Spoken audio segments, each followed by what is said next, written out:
You know, when I start my streams, I should probably have a different like screen up while I'm like getting the link and making sure that my stream's actually up, so that it's not just me staring at my camera for like 2 minutes, but you know,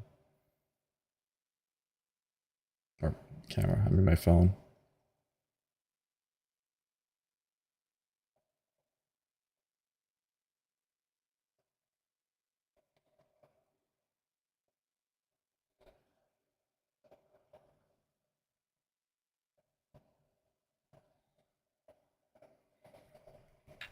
Okay, well actually, before I do that, I haven't actually seen Star Odyssey, and somehow I managed to avoid spoilers for the most part, so I'm doing that first.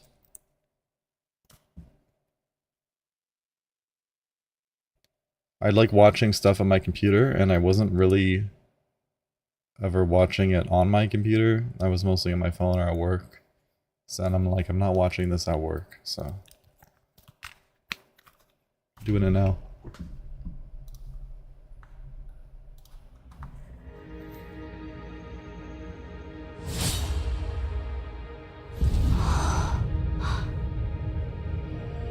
Teiwat では世界の外から来た世界の運命を変える者を降臨者と呼ぶ。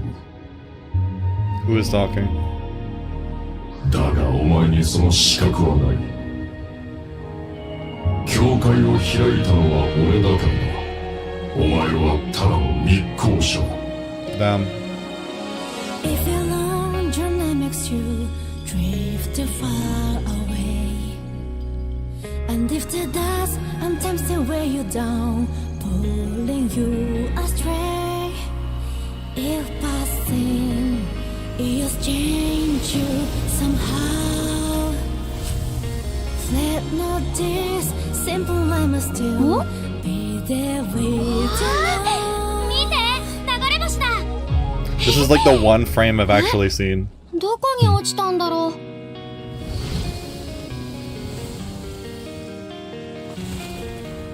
俺に勝ちたければ俺の歩いた道をたどってみるがいい。 Please note that I stay to wait. Please note that I stay to see. だがそこにお前は属すな。お前の家もない。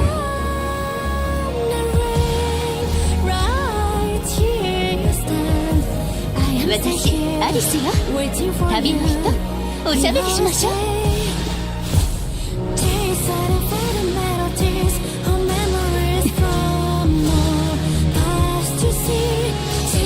その件誰に習った？あいつはどこだ？ Crazy.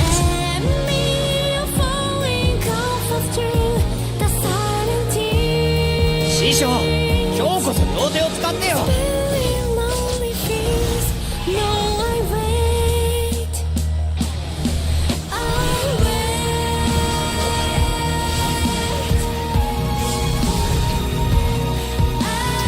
Okay, okay.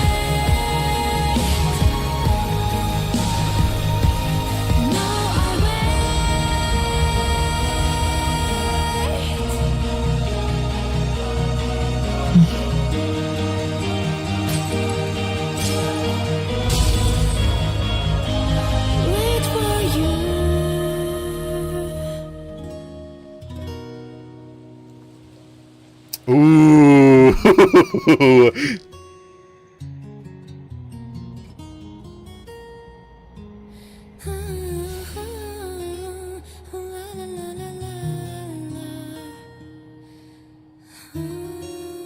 Okay. That was pretty fire. I don't know how they managed to do all that and like still like show us like nothing, but that wasn't me being like mean. I'm just saying like such a good like trailer, and it almost told us like nothing. Like nothing we didn't already know. I mean.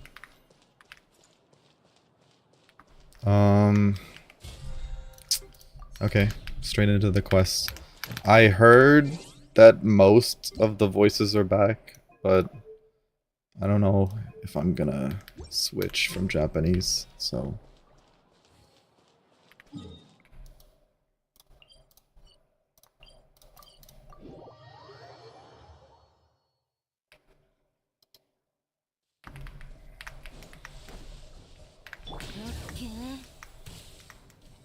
Oh, okay. 我らが英雄トゥマイニとパイモンじゃないか。こんなところで会えるとはな。リアンさん、ここで何してるんだ？念のため言っとくけどな、オイラたち別にお前を探しに来たわけじゃないからな。わかってるって。私も鬼コーチじゃないからな。教え子の意志はちゃんと尊重す For る real. ね。ま、でも適度な有酸素運動は100里あって一概なしだ。軽く動くだけでも違うんだぞ。ああ、冗談だ。実は助っ人が欲しくてさ、今北条の国ではボディービル大会の準備をしてるんだけど、追い込みトレーニングをしたいからって理由で当直を抜けるやつが多すぎて。だからってお前が見回りしてるのかよ。大会に向けて準備しなくていいのか？最高のコンディションを作るには日頃からのトレーニングが大事だ。直前になって焦ったってしょうがないだろ。それに見ての通り、私の体格じゃメジャーな階級には出られないし、出られる I'd imagine. 張り合える相手がいないんだ。そういうことか。Uh-oh, uh-oh. Oh, no, no, no. おいらを出場させる気じゃないだろうな。なあ旅人、さっさと手伝ってやろうぜ。じゃないと大会に引きずり出されそうだ。目くばせだけで依頼を受けてもらえちゃうなんてな。二人ともありがとな。とりあえず辺りに異常がないか確認してくれれば十分だ。私はあっちを見回ってくれ。後で北条の国で落ち合おう。任せろ。また後でな、イアンさん。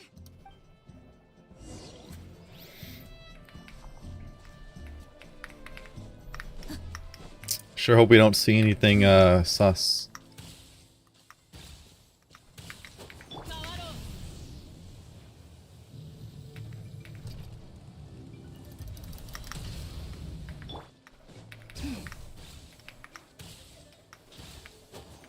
Yo, where am I going?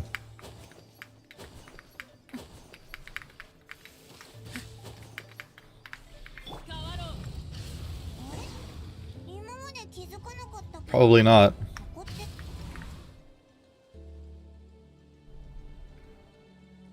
れ、ヒルチャールがいるぞ。休んでるのかな。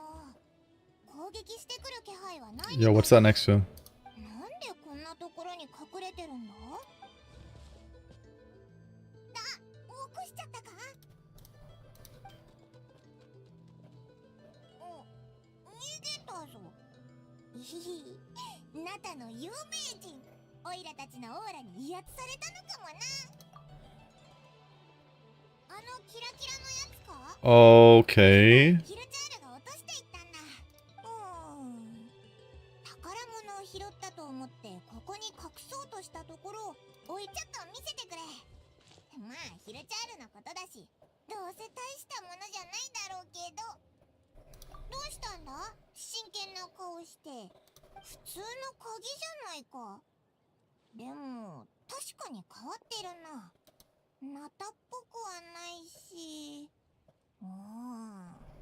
どこの国のやつ。 Y'all tried to gaslight me into thinking that she wasn't talking to the traveler. Y'all tried to gaslight me. 宇宙船スリープポット？何の宇宙船だ？ちょっと待てよ。宇宙船スリープポット？ Y'all really tried to gaslight me, bro. こんなところに。お前が落としたのか？完全に同じものみたいだな。お前のものじゃないって。 Why would she just drop it? やっぱりな。おいら、今やっとお前が宇宙人じゃなくて降臨者なんだなって実感したぞ。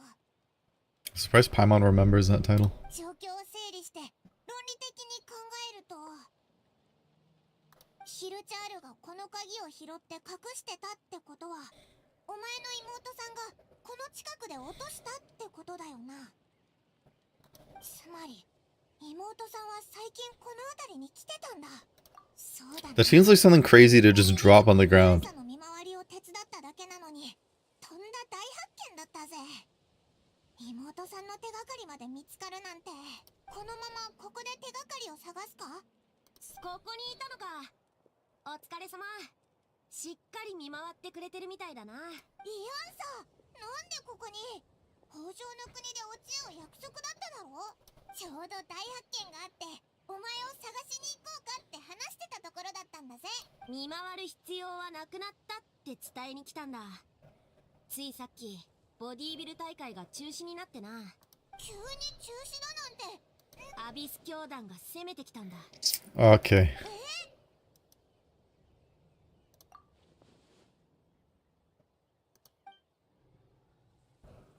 アビス教団の名は知ってたが、これほど大規模で広範囲な動きを見せるのは初めてだ。まるでナタ相手に戦争を仕掛けようとしてるような。でかいとは言っても所詮ただの教団だろ。それが戦争の国ナタと戦うつもりだ。 Wow. アビス教団って普段はこそこそ行動してるイメージだよな。北条の国の情報だけじゃ戦況ははっきりしないけど、防衛は今のところ問題なさそうだ。私は聖火競技場に行ってエンジン様に状況を確認してくる。一緒に来てくれるか？ナタの英雄がいてくれたら心強い。よし、じゃあ一緒に行こう。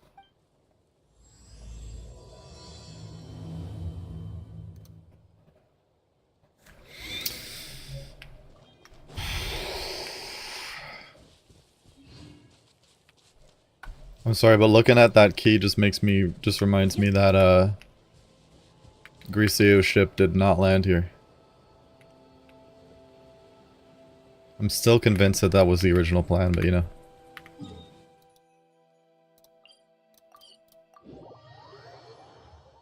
Or at least that the travelers were meant to be the ones who boarded the Ark, but you know.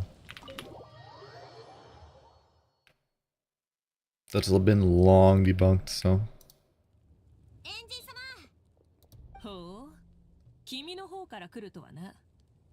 ちょうど人をやろうとしていたところだ、イアンス。状況は分かりましたか？伝達士から何か報告は？ナタの各地にアビス教団の者が一斉に現れた。数も相当多いと見える。アビス教団の勢力が知らないうちにここまで拡大していたなんて。つまり総力を挙げて攻めてきたのですか？でも目的は一体？私も疑問に思っている。アビス教団はこれまでナタでほとんど動きを見せなかったし。まさかナタに敗れたアビスの仇を討つためなんてことはないですよね。理由としてはちょっと弱い気もするけど。まだ断定はできん。相手の真の目的を探る必要があるな。それで勝てそうなのか？被害はどんな感じなんだ？確かに連中は総力戦を仕掛けてきた。だがアビス教団が今相手にしているのは真のアビスと戦い勝利をつかんだばかりのナタの勇士たちだ。しかもそんな勇士たちが国中にいる。ああ、アビス教団の戦力は Well, they do until the big shots show up, but you know. なき猛攻のような気迫は感じられないな。だが戦争と同じように重く受け止め被害を最小限にとどめなければならない。各部族にはすでに防衛体制を整えてもらっている。旅人、どういうことだ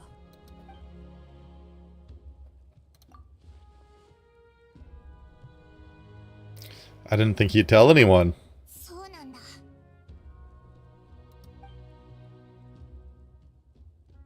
まさかそんな関係があったとはな。それで君は彼女の目的を知っているのか？今二人の関係はそんなに良くないんだ。一体何が起きたのか妹さんに会って確かめようとしてるんだけど。なるほど、兄弟喧嘩か。うん、よくあることだ。だな。っておい、本当に状況をちゃんと理解してるのか？さすが君たちだな。兄弟喧嘩一つで世界の運命さえも揺るがすとは。今回の襲撃については君も予想だにしていなかった。そして君はこれまでと同様ナタを応援してくれる。それなら安心だ。一瞬。That would not be very good for you, bro. 現時点の情報によれば、アビス教団は名園の主の方へ武力を集中させているようだ。ここに残るつもりがないなら、名園の主を支援してくれると助かる。私も一緒に行くぞ。今のところ北条の国への攻撃は落ち着いてるからな。ああ、任せたぞ。助けが必要になったらすぐに知らせてくれ。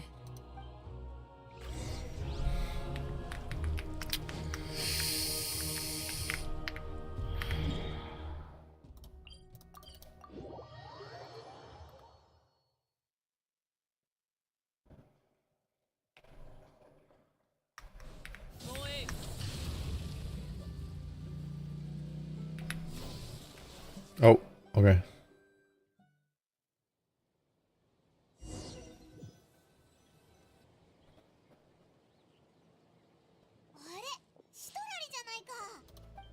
君たちどうしてここに？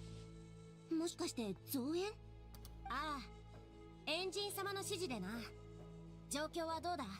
お前が家に引きこもらずにこんなとこにいるなんて。やばいってほどじゃないけど、各部族の中でも名園の主が集中的に攻撃されてるって言うじゃない。考えれば考えるほどムカついてきちゃって、家にいても全然本に集中できないし。なるほどな。それで怒ってたのか。アビス教団なんて名前からしてセンスゼロよね。読者にとって分かりやすいってとこだけが取り柄の三流小説の悪役みたい。Crazy. 妹さんの組織ひどい言われようだな。ん？え？つまり妹さんはアビスムカついてたからって。みんな迎撃が先だ。ナイスタイミング。いいストレス発散になりそうね。最後のは言わなくてよかったんじゃないか。 Lucky I might change it back. Oh, you're giving me Sit Lolly? Big mistake.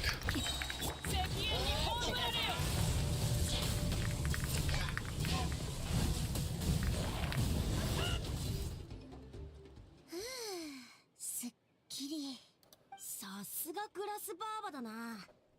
あんたがいるって分かってたらどこへ来るか考え直した方が良かったのはアビス教団の方よ。経験からしてさっき連中が襲ってきた方角にこの勢いで畳みかけて一気に奴らの拠点を叩いちゃおうぜ。ここで戦闘があったのですね。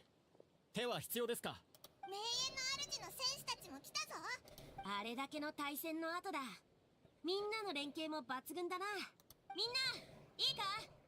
この勢いで一気に攻め込むぞ。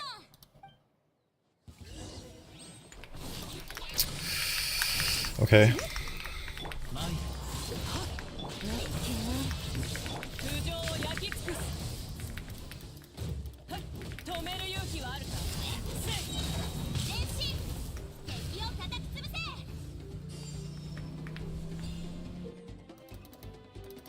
Okay. あの装置は何なんだ？体内のエネルギーが吸い取られるみたいだ。 Oh, that was interesting. しないと。抵抗が弱まってきた。仕留めるチャンスだ。敵の運命。手加減なしよ。一人一気一とか。そうよ。石煙に葬られよ。逃がすか。追いかけるぞ。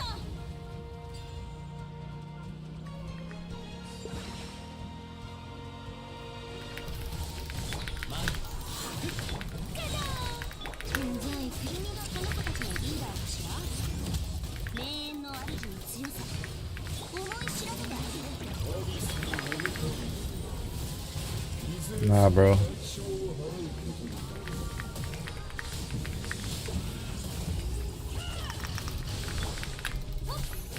さあ働きなさい。悪用の力を思い。熱実よ遠くを抱える。世界は必ずもう拠点を制圧したぞ。みんなよく頑張ったな。 Because it's that easy, right? アビス教団のやつら大したことなかったな。満足できる結果でもなかったけどな。 Guys, guys, stop saying it. まあいっか。さっさと帰って祝い酒でも飲んで。拠点を排除したからしばらくは周辺のやつらもおとなしくなるだろうな。気づいたか？普通なら拠点の攻略が終盤に近づくほど、さっきの戦い本気で抵抗してたのはほんの一部だけで。何か問題でもあるの？拠点を戦略的に放棄しただけじゃない？いや、そうは見えなかったな。なんてったって国相手に戦争を仕掛けて、つまりアビス教団は何か企んでる？情報が出揃ってないから確かなことは言えないけど、警戒を怠らず。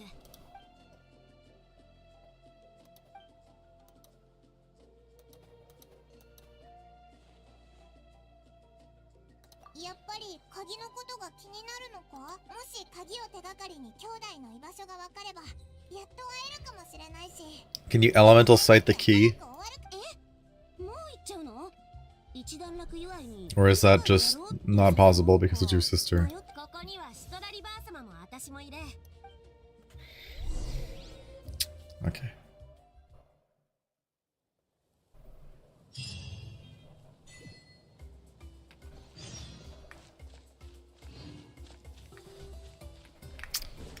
Okay.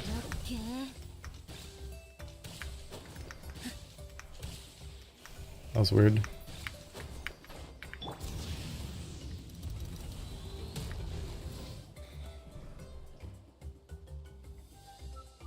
結局ここに戻ってきたか。確かヒルチャールが落とした鍵を見つけたのはこの他に手がかりがないかちゃんと調べようぜ。イアンサたちも待ってるしな。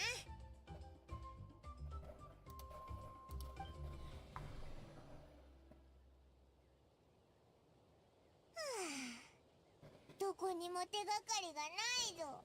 お前の妹さんがここを通りかかった時に Doubt it. 鍵をこんな大事なものをうっかり落とすなんてちょっと間抜けな気もする。よかった。助けて。 Oh, it's the non-relevant Conrian. どうしたんだ？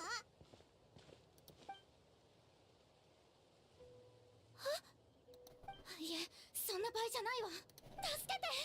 あの魔物たちがずっと追いかけてきて、もう体力の限界なの。そうだぞ。魔物なんかどこにいるんだ？何を言ってるの？すぐそこに迫ってきてるじゃない。オイラたち本当に冗談なんて言って。そんな。もういいわ。なら一緒に逃げましょう。わけがわからないやつだな。おい、本当に怪我してるみたいだぞ。早く行こう。 Yo, what? おい、大丈夫か？一体何がいるって言うんだ。すぐそこにいるじゃない。危ないからあなたたちだけでも逃げて。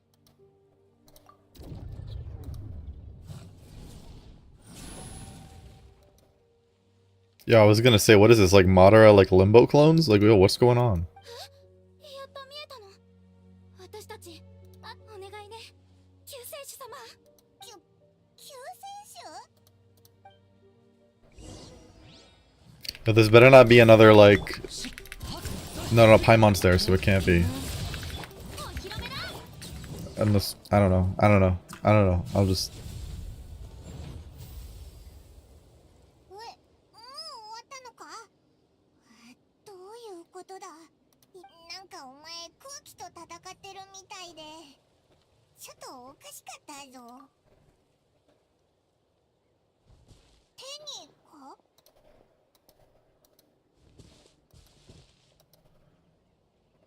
Is this the Hilichurl? な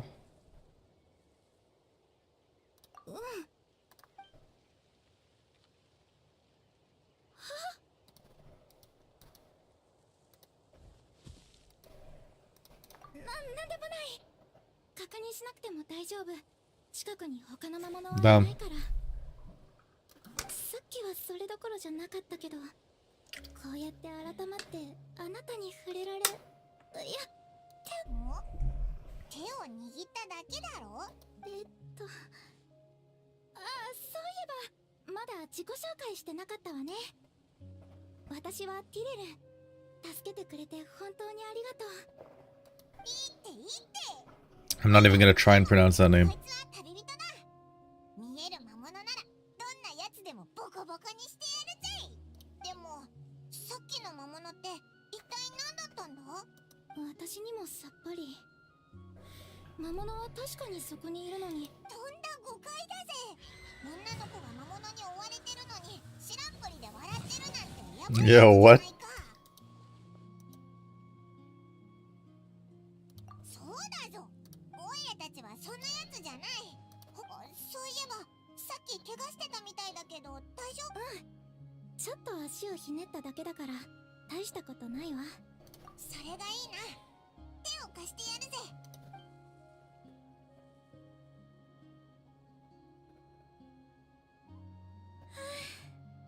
本当にありがとう。外に出たらまた魔物が来るかもしれないし、一人だとちょっと心配だな。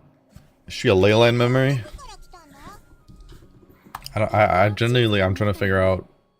歩いているうちに迷ってしまって、救世主様を探すたびに。 She's too physical looking for that. 救世主？そういえば、ごめんなさい、思わず。だって、あまりにそっくりだったから。ちゃんと説明するわ。昔、何でも知ってる聖人が、聖人はこう予言した。滅びの災いがもうすぐ訪れる。そろそろその災いは訪れるはずなの。滅びの災い？私、小さい頃から救世主様にずっと憧れてたわ。あなたの金髪を見た瞬間、イメージしてた救世主の姿とぴったり重なったの。なるほどな。だから最初こいつを見てポカンとしてたのか。それなら納得だぞ。旅人の実力なら救世主って呼ばれたっておかしくないからな。彼じゃないの。お前のイメージとぴったりなんじゃなかったのか？性別が違うのよ。 Figured. 救世主様は少女のはず。なんだよ、性別の条件まであるのか？そうだ、お前じゃないってことは。誰なの？妹さんがいるのね。きっとその方が救世主様よ。お願い、彼女に会わせて。こんな偶然もあるんだな。実の妹さんなのに？あんまり兄弟仲が良くないんだ。そっか。でも同じ人物を探してるなら協力し合えそうね。少なくとも。 How many times does he have to see the Conrian eyes before he recognizes them?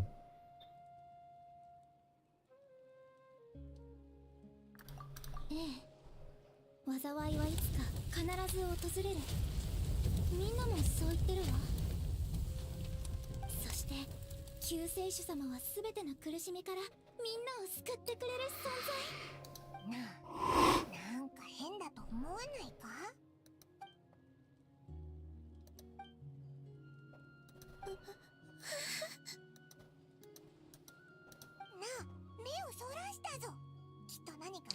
？Yo, this is the same logic Puck was using. Yo, chill out.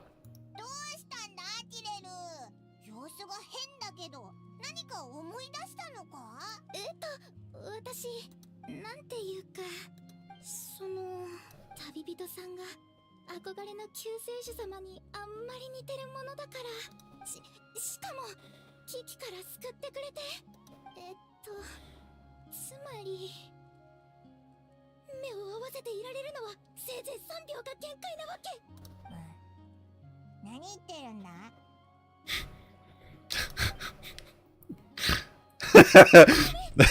Okay. とにかくこの話はここまで。怪我が治るまでしばらくここで休んでるわ。Yo, what happens after 3 seconds? 戻って知らせてちょうだい。本当に一人で平気か？お腹がすくだろう。私は大丈夫。こう見えて隠れるのは得意なの。お腹が空いたら近くで食べ物を探すから心配しないで。わかった。でも気をつけるんだぞ。謎だらけのやつだな。まだ読めないところはあるけど、まあ少なくともお前には好意的だし、怪我が治れば妹さんを探すのを手伝ってくれるかもしれないよな。今のところ他に手がかりもなさそうだし、ひとまず霊園の主に戻ろうぜ。 Yo, Loki, I'm about to change it back to English.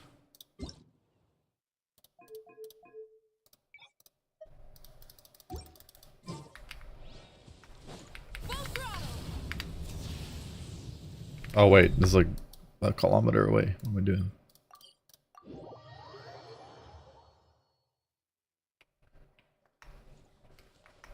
All right.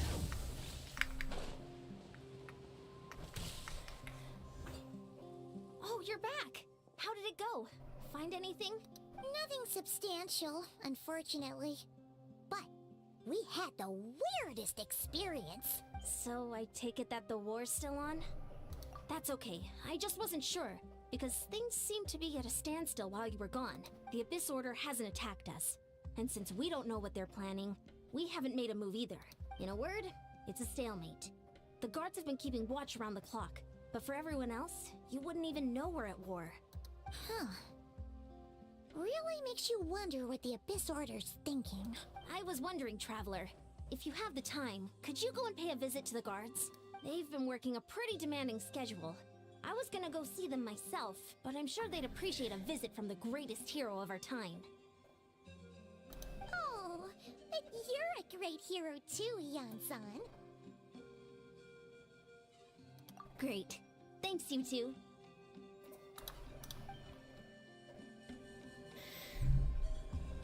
Okay. Okay.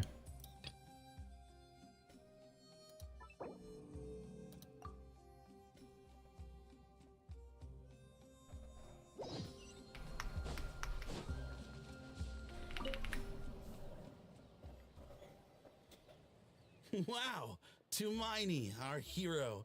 We've actually fought together before. You probably don't remember it though. You do? Then it's truly an honor to serve alongside you once more. And it wasn't for long, but Standing guard this whole time. It's all good. Honestly, it's not been that much work. Haven't heard a peep from the enemy. Nothing that would indicate an impending attack. I like her voice a lot better. That's all I'm saying. But they weren't acting hostile, just hanging around. There were even moments when they seemed to be meditating. At least, that's what it looked like to me. Maybe it's part of their religion or something. Out of an abundance of caution, I asked some shamans from the tribe to take a look and see if there was anything nefarious at work. But they didn't sense anything untoward, so we just put it down to religious ceremony and left them to it. Huh. Interesting. Oh well, the more time they spend meditating, the less time they spend trying to beat us to a pulp. Well, the shamans didn't raise any concerns, so how bad could it be?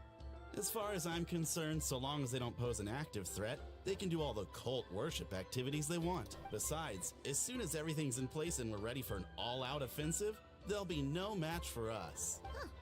Sounds like morale is pretty high. Guess there's strength and confidence in numbers. Let's keep going, Traveler.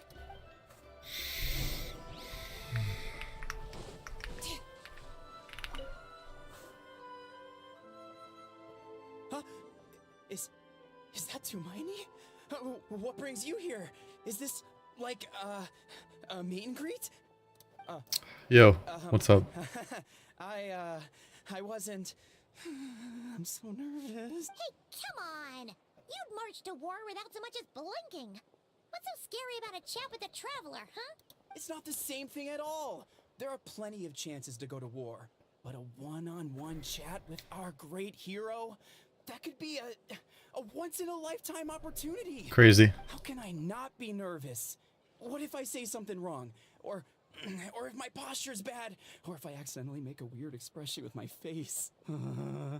One bad impression can stick for life. No one's here to judge you on your posture or your facial expressions. Relax. All right then. I'm sorry, great hero, but I have a small favor to ask. Surprised you're playing it on English? I was actually playing it on Japanese. And then I switched it back. Because I heard who wasn't voiced, and they haven't shown up yet, so I don't really care. Let Paimon guess. An autograph, right? May I challenge you to a fight? What? How can you be so audacious and so sheepish at the same time? Huh.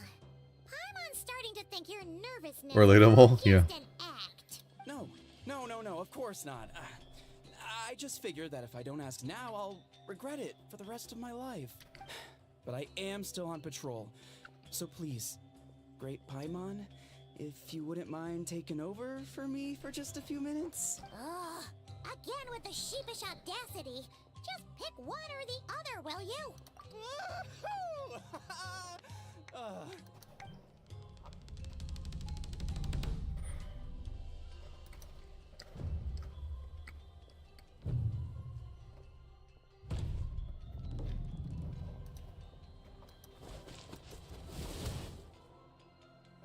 Obviously, I never expected to win, but until now, I didn't appreciate just how great the gulf was between us. I'll be bragging about the day I got to spar with Tumaini for the rest of my life. Today's really my lucky day. Paimon can't keep up with you. Your tone has changed all over again. Now you've had a spar with the Traveler. What gives? Well, some people connect through conversation, but we warriors bond by sparring. And now that I've had a bout with the hero, we're no longer strangers. Nothing to be nervous about anymore. Okay. Well, to each their own. But Paimon's still gonna stick to conversation. Not at all. We haven't spotted any new enemy movements. As Paimon expected, nothing here either. Let's do another Yeah, round. I've heard. Get back to Ian-san. I don't think there's anything really to go off of, like, concretely. So, did the guards find anything? Like, I think it makes sense, but... Like, what am I supposed to do with that information, like, exactly? Nothing much, no. Someone mentioned that the Abyss Order has been doing some kind of meditation or prayer, but apparently it seemed harmless. Paimon wants to lodge a complaint about one of the guards, though. His name's Kentaro.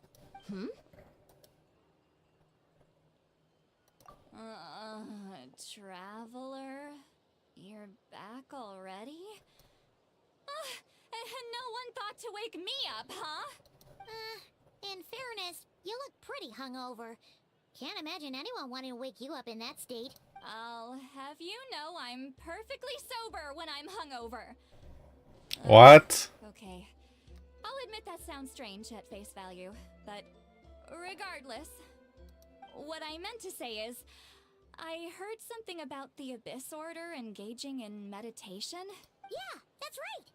Does it mean anything to you, Siglali? I sensed something strange in my dream. It was vague, but I like Paimon's new voice as well. It doesn't sound like someone scratching on a chalkboard. Oh, what does that mean? Hard to say. I don't think it had any tangible effect on the Night Kingdom or on our ley lines, but still, it's like a signal that exists on a different dimension of reality. She said dimension! No, I'm not gonna. Detectable risk, but I just get the sense that something strange is going on. Oh. So even someone as familiar with the ley lines as you can't tell what's going on. No wonder the shamans that Satura called to the front lines couldn't sense anything. Ian-san, I think we should go talk to the chiefs. There's no point dragging this out. We need to take the initiative and drive the Abyss Order out of Natland for good. If that's the Council of Granny Eatsley, I'm sure the chiefs will agree. But it will still take us some time to gather the required force. In war, adequate planning and preparation is the key to victory. Sure, but the finer details aren't my concern. Anyway, I'll leave you to it. Just remember to come find me when you're ready to talk to the chiefs. Oh? Sure, what is it? Huh, you mean only select individuals can see them? Now that's a strange one. I guess they could be manifestations of a disturbed psyche? Or extreme negativity embodied in physical form? It could also be a simple case of dead monsters whose souls got stuck here somehow. Well, I say simple.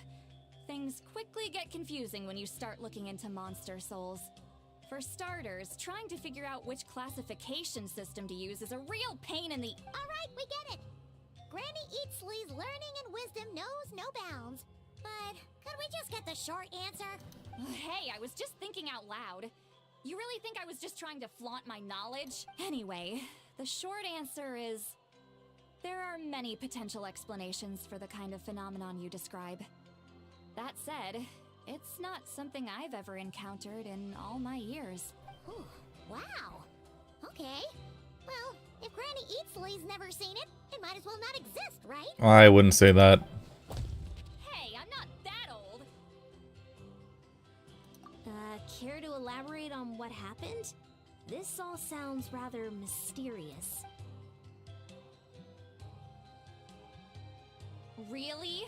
You had to hold her hand to see the monsters? That sounds a little contrived. Huh? That's the part that bothers you? Maybe the point is more that it requires direct physical contact, whether that be hand-holding or otherwise. But that's neither here nor there. What bothers me is, it sounds like she's convinced that your sibling, the leader of the Abyss Order, is a savior. That really makes me question whose side this girl is on, and whether what she told you about her background is actually the truth. Sorry if that comes across as paranoid. It's just hard not to be suspicious of everything when we're in the middle of a war. Actually, Paimon feels like you make a fair point. Whoever this girl is, she sounds like bad news. Okay, well, you're clearly just jumping to conclusions. It's hard to know what to make of it. A young lady all by herself, lost in the middle of nowhere, sees monsters that no one else can, calls the leader of the Abyss Order her savior. At the very least, we should remain vigilant. Keep a close watch on her. Sounds sensible. On that note, we probably shouldn't have left her by herself in that cave. That's the contrived part, in my opinion, but you know. Traveler, we still need some time to muster our forces. Maybe you could check on her if you're not busy. Just be careful. It's settled then. Let's go check on her. And before she's not there.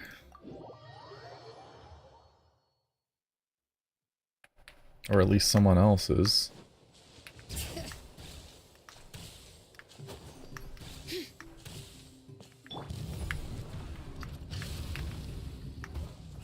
I'm still gonna present the idea that was Chekhov's hilly churl.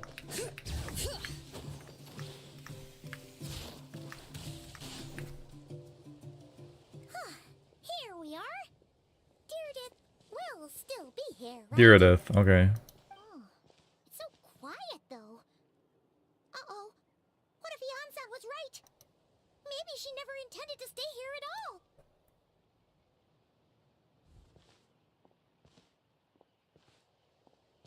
Traveler, watch out!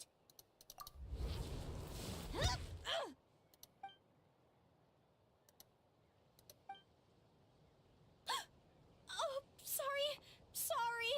I didn't know it was you. I heard a noise and I thought it was the monsters coming to get me. Did I hurt you? Oh, I'm so sorry. I wasn't thinking straight. Nah. Phew. That was scary. Paimon thought we'd walked into a trap. Maybe we shouldn't have sneaked in without announcing it. Then you would have known we weren't monsters. To be honest, I've been really on edge since you left. I just have this constant feeling that any second, the monsters are gonna come back and get me. And it's not like I can run from them. There's also no way to cook here. It's good you got back when you did. Another hour and a half and you probably would have found me starved to death. That's weirdly precise. Though, it does explain why your attack on the Traveler was so weak. Wait, if you really thought you were gonna starve or get killed by monsters, why'd you promise that you'd be okay here on your own? I just didn't want to lose face in front of my hero. He already saved my life once. That's more than enough. I just don't want to come across as a constant burden. Huh. For someone on the brink of starvation, you're pretty preoccupied with your image. What's the real reason? What? That is the real reason. I'm kind of bearing my soul here, you know? Anyway, so, could you make me some food now? Oh, could you make me some food too, bro? Nah, okay, bro. Oh, Paimon's getting hungry now too. Go on then. You can join us for dinner.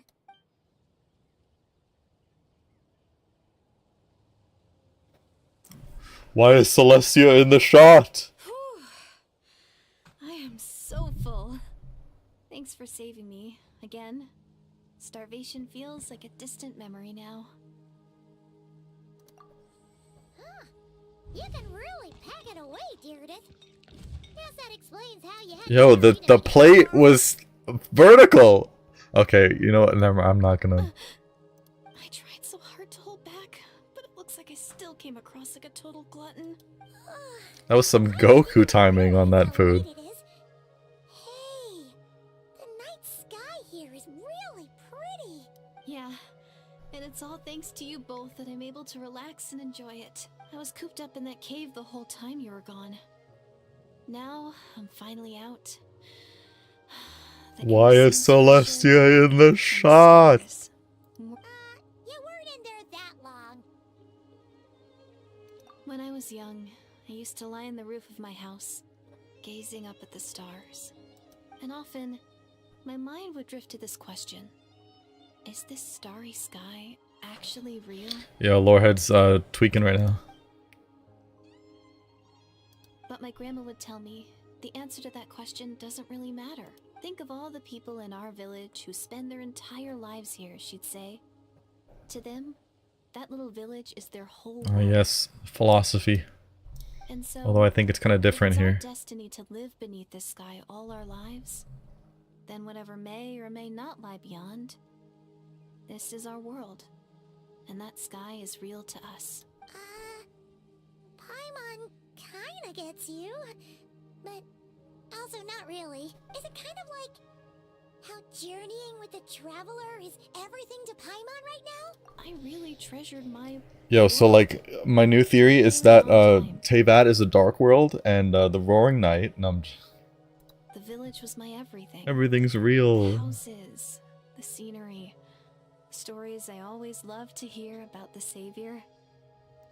Yo, I need to quit the brain rot. But I could never bring myself to agree with Grandma. Even if the village was my entire world, I still had to know what lay outside its borders. Yeah! Go you! So, I finally ventured out and set off on my journey to find the Savior. She's asking too many questions. I'm going to make my I mean, one step at a time. And I'm not going to stop until I've seen what's beyond the stars. I don't know if you will, but Maybe then, I'll finally get an answer to the question I had as a child. Who knows? Maybe one day, I'll be sitting and chatting just like we are now. yo, chill. From another world. Yeah, one day. Oh, if only we could tell her. But it's probably best not to open that can of worms right now. I need to find the Savior and protect my world. Then, I can make sure it continues to grow. That's the most worthwhile thing I could think of doing. So I've been giving it everything I've got. You know what? That's pretty cool. Paimon kinda wants to root for you now. Sorry. I got a little carried away. I always get chatty after a hearty meal.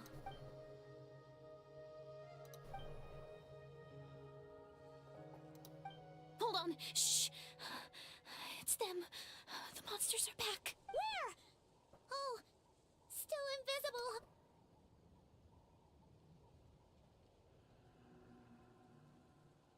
Can you see them now?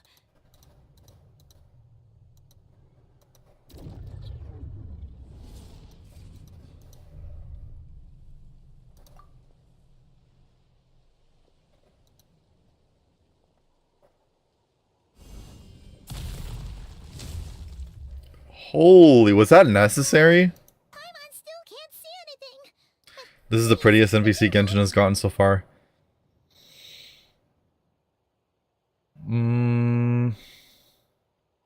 Hold on, I'm thinking. Debatable.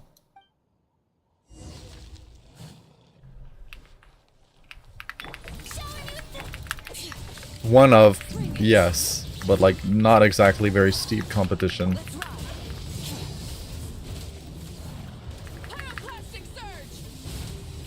And obviously not counting NPCs that are made to become playable eventually, like DAIN. Because DAIN is technically an NPC.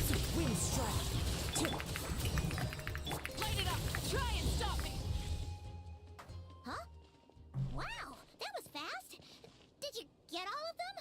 Oh, Paimon's slowly but surely getting used to the sight of you fighting thin air. You doing all right, Deirdith? Deirdith? Hey, it's okay. There's nothing to be scared of anymore. Oh, I'm fine. I just spaced out there for a moment. You spaced out? That's a pretty bold move under the circumstances. I was just... the image of the traveler fighting to protect me. I was trying to commit it to memory. I understand. It's like the least I can do. Okay, I understand why Paimon thinks she's so suspicious, but also Whatever floats your boat. Anyway, there are no more monsters in the area, and it's getting late. Why don't you stay here tonight? Sounds reasonable to Paimon. What do you think, traveler? we don't have a home.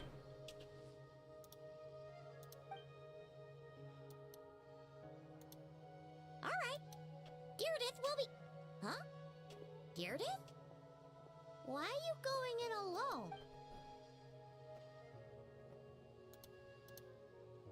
That's kind of sad. That's kind of sad. Isn't he confirmed playable? Yeah, he's confirmed playable, but he's not playable yet, so he is an NPC, technically.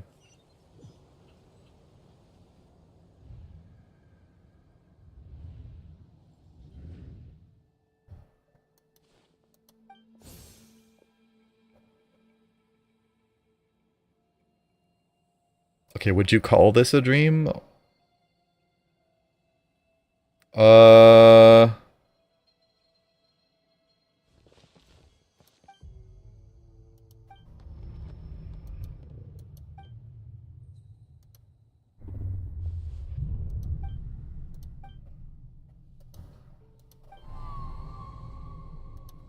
Doomsday.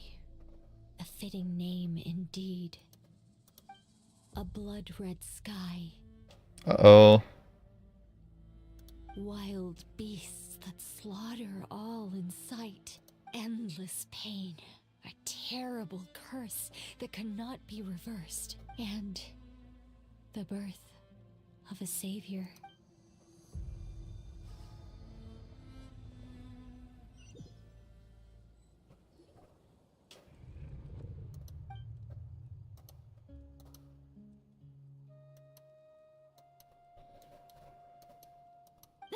You're awake. I'm sorry. I didn't mean to. So I'm assuming we saw her memories? Or like... You just look quite distressed, like you were having a nightmare. I thought if I took your hand into mine, you might find it soothing, but it didn't seem to work on you. In fact, I think I made it even worse. I'm so sorry. Oh, is that right? You better not be trying to pull a fast one on the traveler. What? Don't be so... I have more self-control than that. Self-control? What does that have to do with Self-control is crazy wording. You don't word it like that.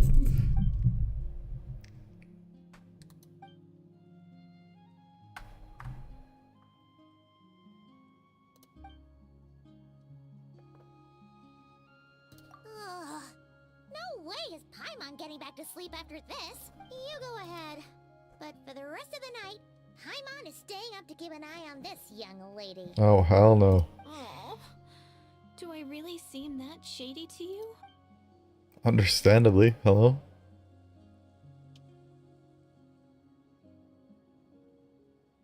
Well, Deirdith, there should be enough food for 3 days. Make sure you eat the perishable stuff first, so nothing goes to waste. Yeah, I can tell from the ingredients. Thank you so much for making all this for me. 3 days will definitely be enough time for my ankle to heal.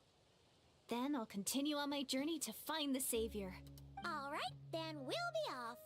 Bye for now, Deirdith. See you? Wait! But if this is goodbye, how am I supposed to find you again? Oh, I mean, what if I find your sibling? How am I supposed to let you know? Ah, that's a good point. We share the same goal, but we're constantly on the road, so we've got no fixed address. How about this? When the time comes, you can just write a letter to Mawika. She'll be able to find us for sure. Mawika? Who's Mawika?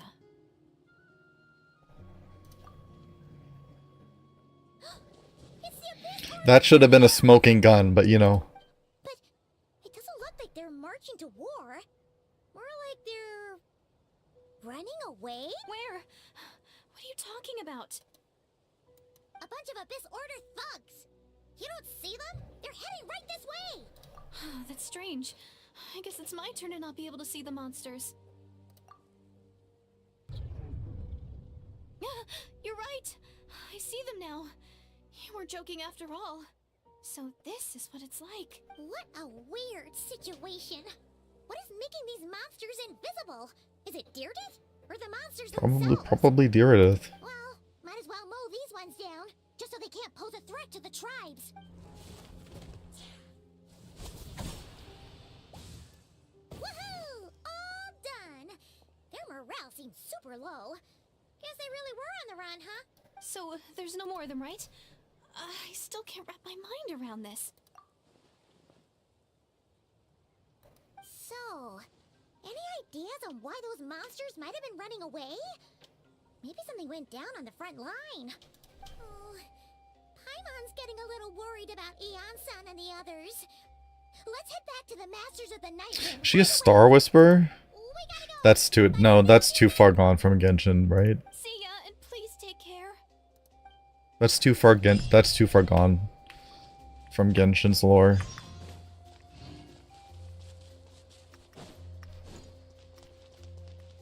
Rise with the sun.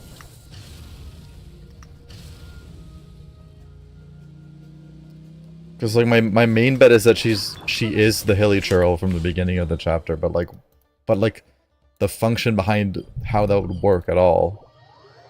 That is what I'm trying to figure out. Because like yeah, obviously she's from the past or something, but like how?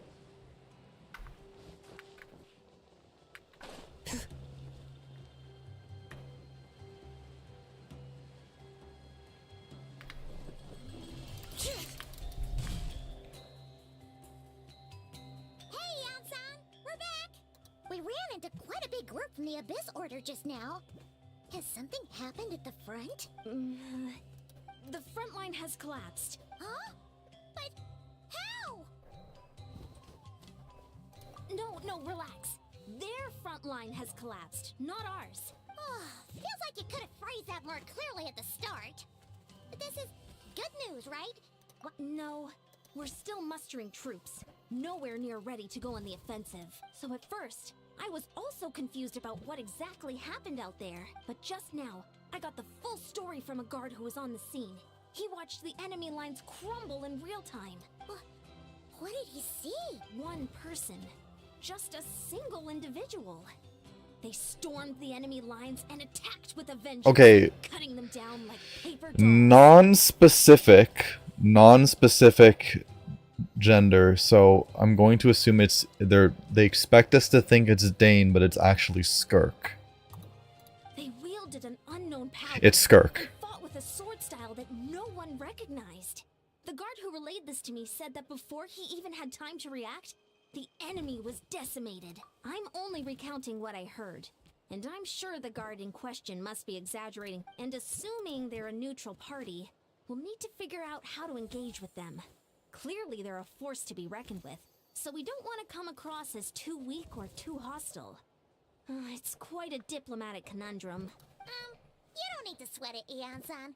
From your description, we're already pretty confident that we know this person. Honestly, with the Abyss Order acting out so publicly, it's about time. Who else could it be? Not him! Dainsleif. I don't think it's DAIN. I don't think it's DAIN. They're being too non-specific. I mean, like, yeah, it's a dead giveaway. Skirk is the version banner. But, like... I mean, we know DAIN's gonna show up, but I don't think that's DAIN. Oh, it is DAIN. Okay, never mind. I'm stupid. It's been a while, Dane. And, yeah... Or they confirm that it wasn't him. I think you caused quite a stir, you know. Oh, this is a friend of ours from Natlan. Her name's Eon-san. She insisted on coming here to thank you in person. It is my honor, Mr. Dainsleif. Thank you for breaking the stalemate in our war against the... Oh, it was him. Okay, never mind. Please don't mind him, Eon-san. He always talks like that, but he's a pretty nice guy deep down. It's quite alright. Uezo Janssen respects those of great power. It's quite clear that he meant no offense, and I am still delighted to make his acquaintance. Anyway, since you're old friends, I'll leave you to catch up for now. Take your time. Sure thing. You probably have plenty of other stuff to do anyway, right? Since this war isn't exactly over. See you later, Eon-san! I thought they were just trying to play coy. Dang! Would it have killed you to be a little more polite? She's our friend!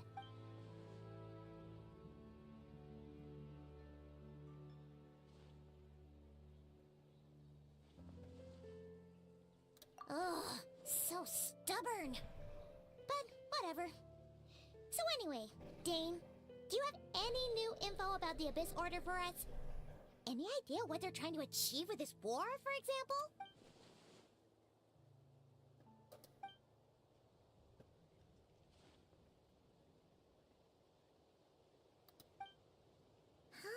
We thought so too. It looks like I'm switching to Japanese soon. You're no closer to learning what that goal Yeah, is Yuri's a to good do, voice right? actor.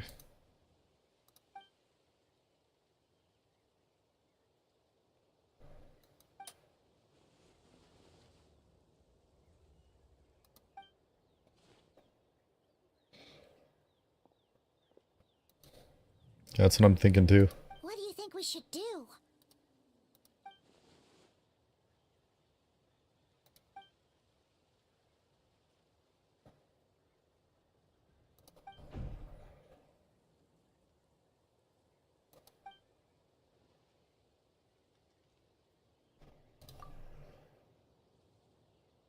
Paimon gets it. Nothing in the world can satisfy you like making mincemeat out of the Abyss Order. Wow, okay. A rare, candid response from Dane. Well, actually... Oh, and there's more! After finding the key, we also ran into this... He can definitely put two and two together. Monsters that we couldn't see. And then, this other time, we saw a load of monsters, but she couldn't. She also said she was on a journey to find the savior. Yeah, that's right. Is something the matter, Dane?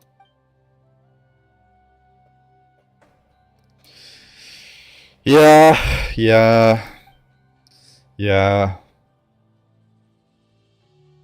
Wait, wasn't his sister called the princess, though? Where did this savior thing come from?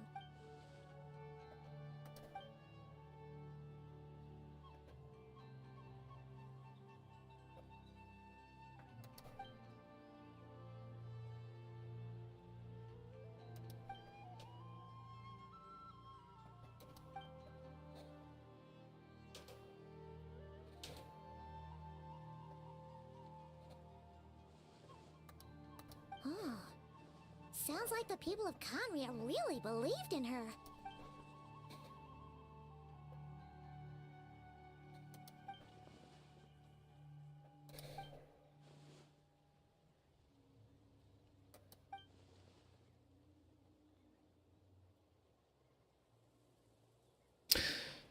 Maybe, but that doesn't explain why she couldn't see.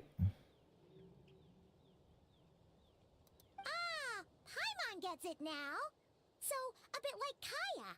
Except she grew up somewhere more isolated? Still, that doesn't explain the invisible Okay, thank you, monster Paimon. Sure. Also, why don't you stay with us at the Masters of the Night Wind for tonight?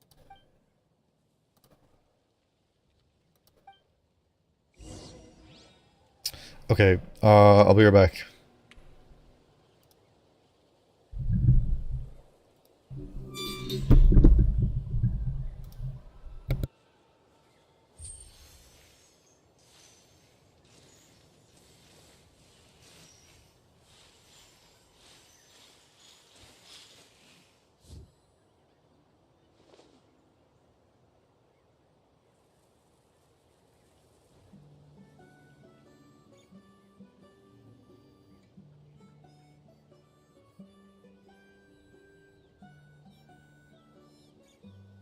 We should take a break after all that running around.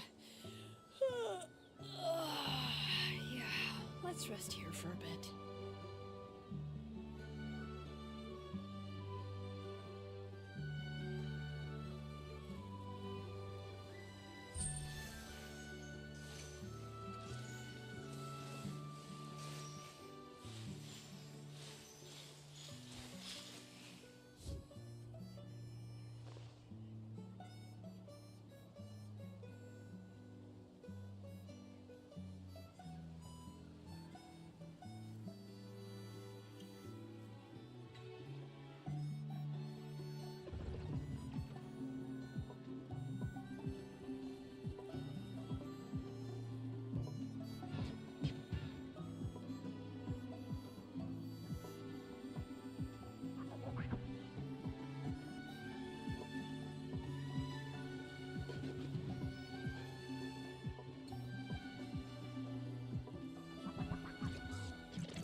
My potted plant on the porch has died again.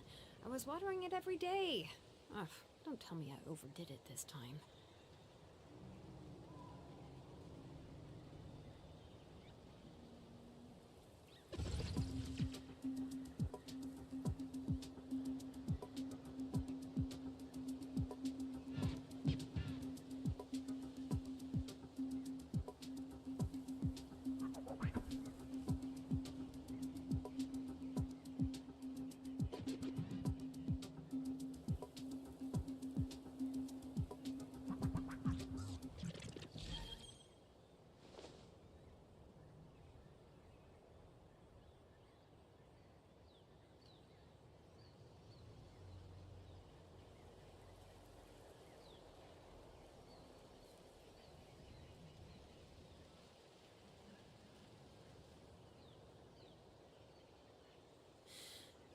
How many forging commissions do I still have to finish? Let's see.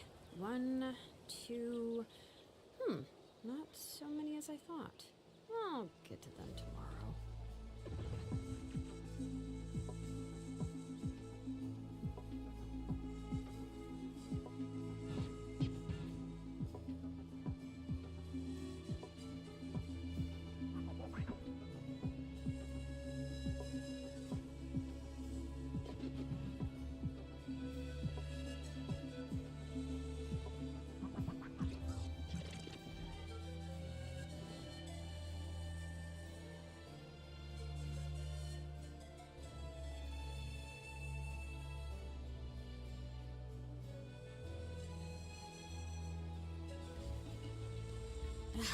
My potted plant on the porch has died again. I was watering it every day. Ugh, don't tell me I overdid it this time.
How many forging commissions do I still have to finish? Let's see. 1, 2... not so many as I thought. I'll get to them tomorrow.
My potted plant on the porch has died again. I was watering it every day. Ugh, don't tell me I overdid it this time.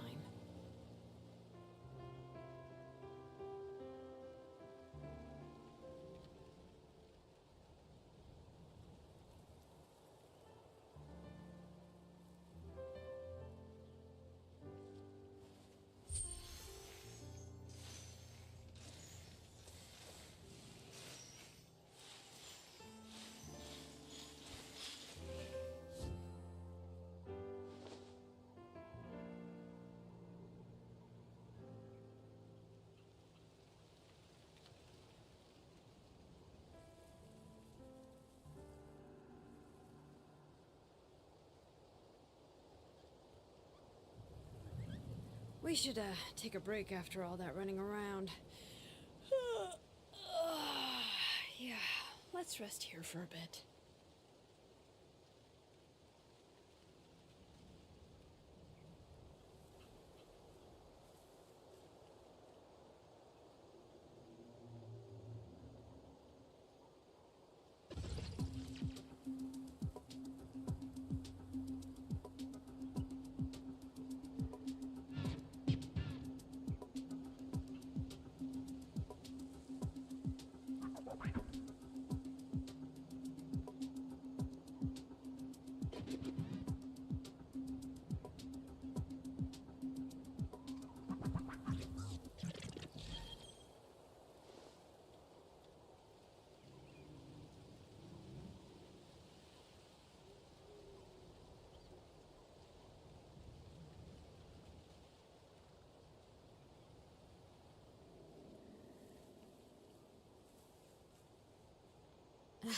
My potted plant on the porch has died again.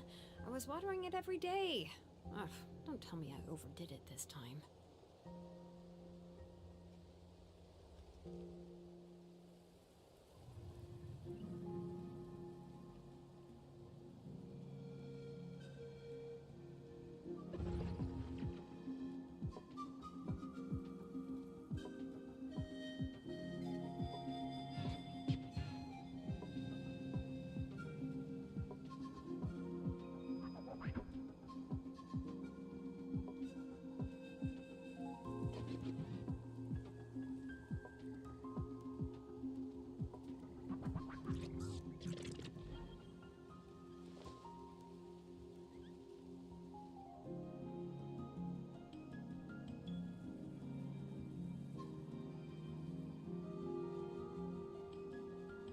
We should, take a break after all that running around. Yeah, let's rest here for a bit.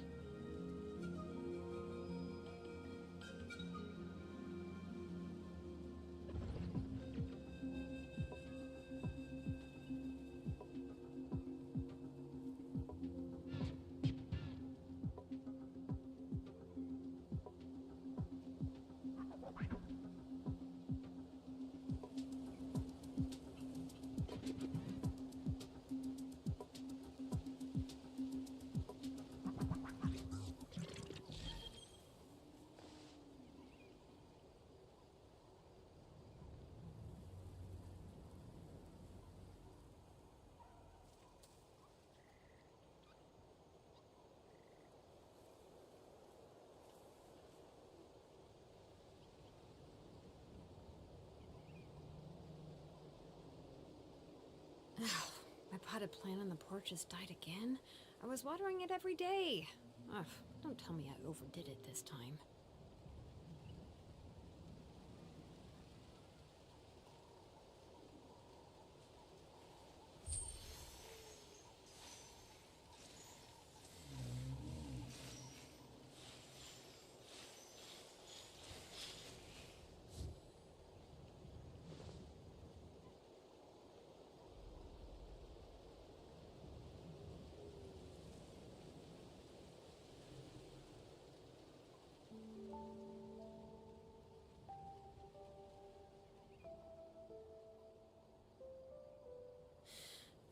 How many forging commissions do I still have to finish? Let's see.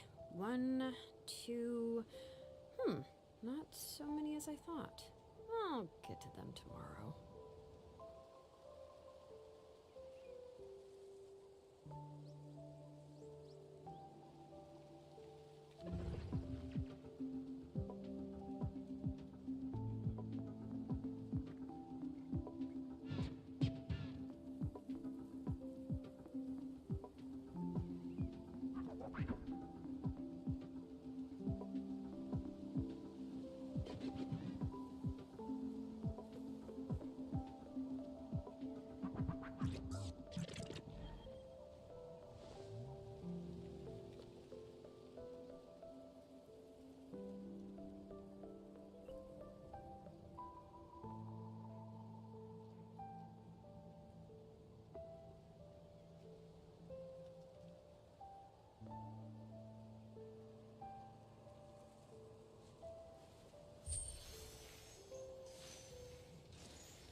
We should take a break after all that running around. Yeah, let's rest here for a bit.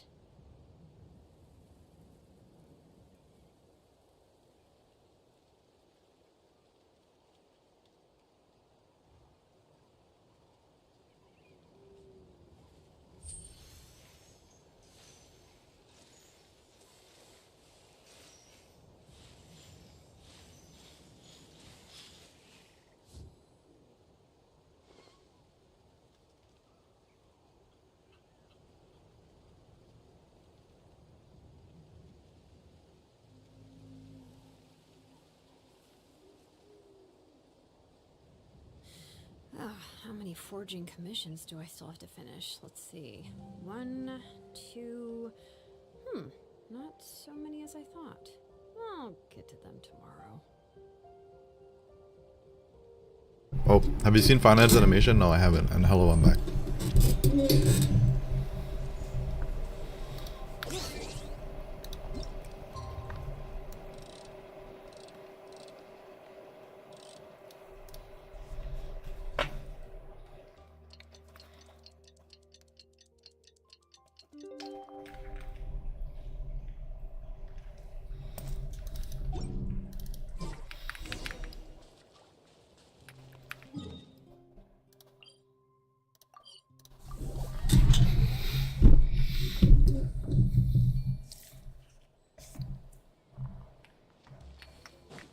Alright, okay, I'm gonna switch to Japanese now, because Mr. DAIN is here.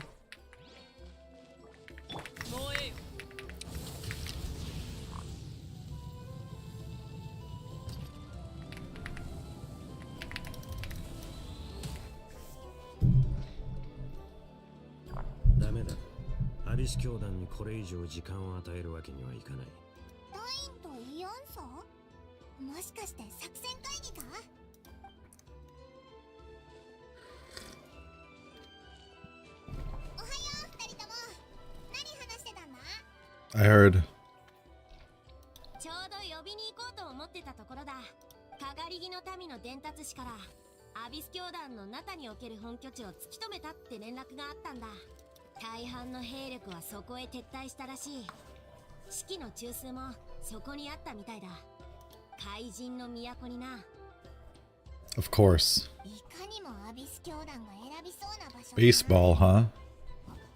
これって奴らを一網打尽にできるチャンスなんじゃないか。もしかしたらお前の妹さんもいるかもしれないぞ。ああ、兵力も Doesn't look too eager. 終わったし、エンジン様のところにも使いをやった。返事を待っていたのでは遅すぎる。情報が手に入った以上、即座に行動すべきだ。私の考えはさっき話した通りだ。あんたの考えもわかるが、ナタは今すぐ出撃できる準備が整っていないんだ。問題ない。俺が行く。情報を感謝する。一人で行くつもりか。もう少し待った方がいいんじゃ。わかった。健闘を祈るぜ。引き止めないのかよ。私はダインスレイブさんの勇気を評価してる。万が一劣勢になったとしても、じゃあご分を。ああ、感謝する。旅人。ダインのやつ、かっこつけるんならもっと徹底的に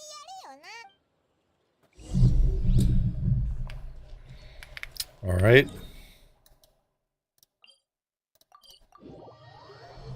I still haven't explored either of these areas fully.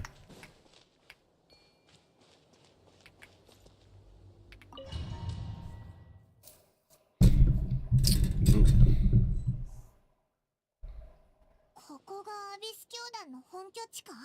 アビス教団は昔から潜伏と陣地戦を得意としている。俺が長年奴らの戦力を大幅にそげなかった原因の一つだ。戦闘中は貴様のことを常に気にかけられるとは限らない。もしアビスの力で動く装置などに遭遇したら遠慮なく頼ってくれ。ダインと一緒に戦うのは久しぶりだな。イアンサが来る前にオイラたちだけで攻略できちゃいそうだぜ。お前の妹さんにも会えたら最高なんだけどな。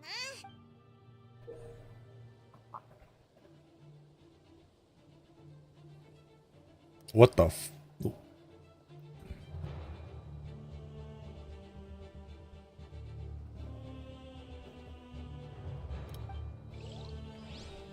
Yeah, that looks trippy. Oh no, he has aura.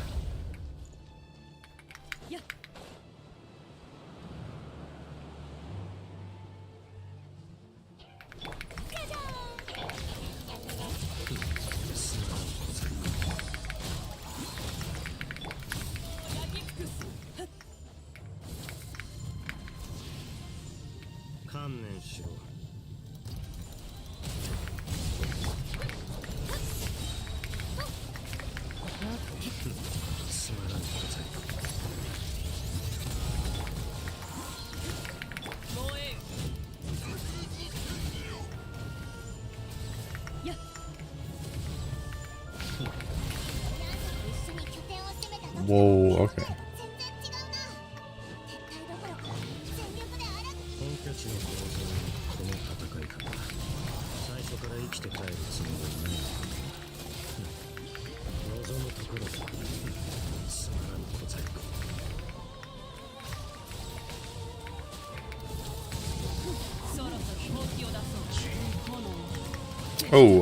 'I did not realize. Okay.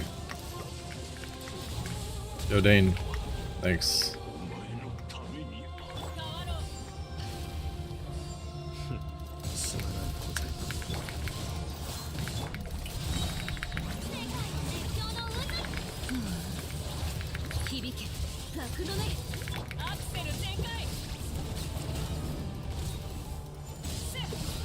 Saving my ult.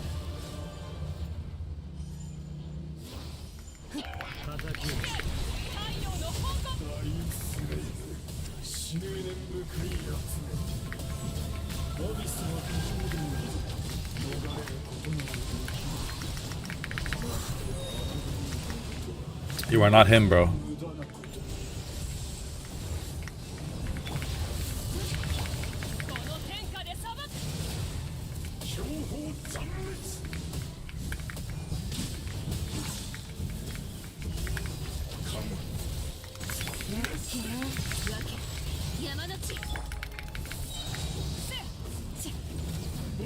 この先は行き止まりか。だが未だに貴様の妹の気配はない。ここを全ているのは一体誰だ。 Enzo! Is that Enzo?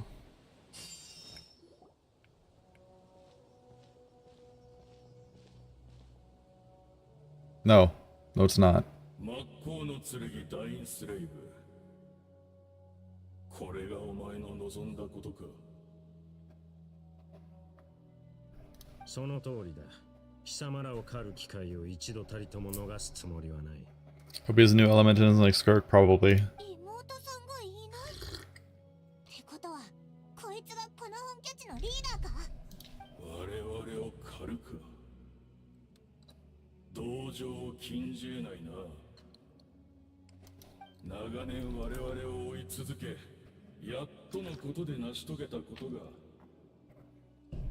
今煙に巻くようなその話し方、不快で仕方がないが、少なくとも今王手をかけているのは貴様らにはまだ何か切り札があるのか、それともこの戦局を覆せる要因があるとでも言うのか。分かりやすく言ってやろう。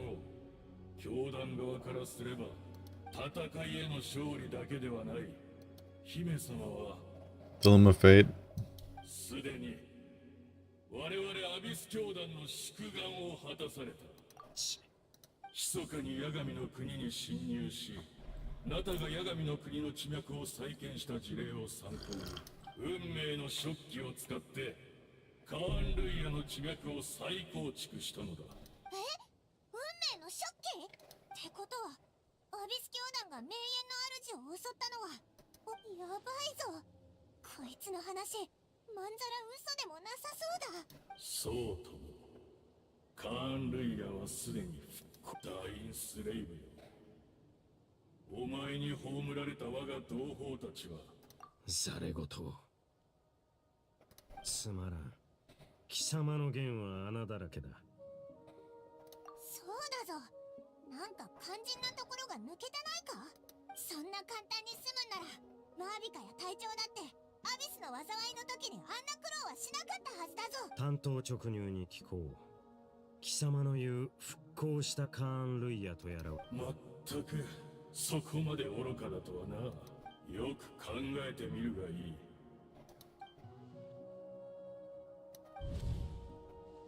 さっき見た夢がどうも引っかかってね。ノイズ？地脈や八神の国に実質的な影響はなさそうだけど、そう、互いに干渉しない別の次元に存在してるみたいで。If my theory that okay, no, I'm not gonna say anything.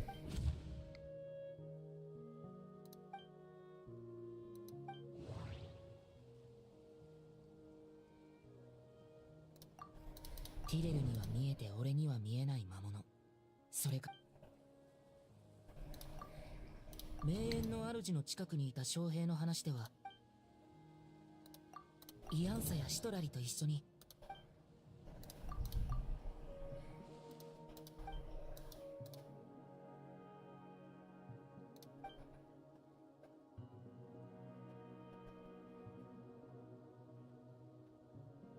何を思いついたのか知らないが、軽々しく信じるな。そんな馬鹿げた話、この目で自ら確かめ、今やるべきことはただ一つ。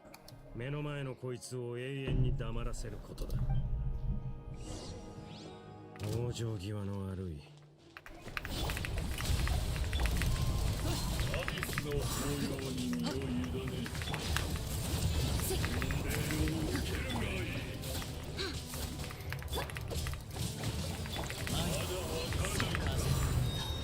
まだわからない。意味はない。 Oh wait, is his shield down? I was expecting the other elements to come up. 片付いたか。これでアビス教団のナタでの本拠地はさっきのことを考えてるのか。すごく悩んでるって。なるほど。つまり貴様は彼女が復興したカーン・ルイヤの住人であると疑う。 Took so long for this guy to. 俺はやはりカーン・ルイヤの復興がそうたやすく成し遂げられるとは思え。俺はここに残って戦場の後始末をする。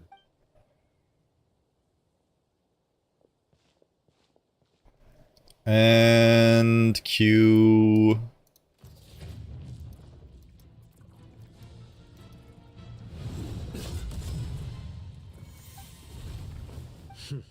声と話し方にどこか覚えがあるとは思っていたが、貴様の死をしっかりと確認しなかったことは、貴様もまた不死の呪いを受けたのか、ハーデン。500年ぶりの再会だというのに変わらず呼び捨てとは。たとえお前が高貴なる真っ向の剣になろうとも、私はかつてお前の剣術の師だったのだぞ。敬意などとうの昔に消え去った。そうか。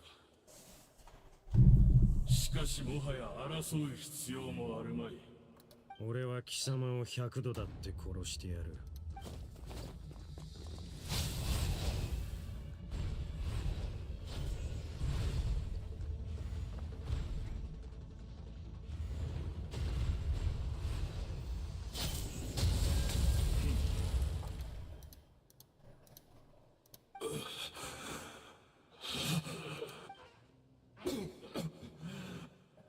やっと終わったか。100度も死の淵をさまようなど Crazy. 悪夢ですら経験したことがない。アビス教団の分だけだ。かつてカーン・ルイヤで起きた全てを含めるならば。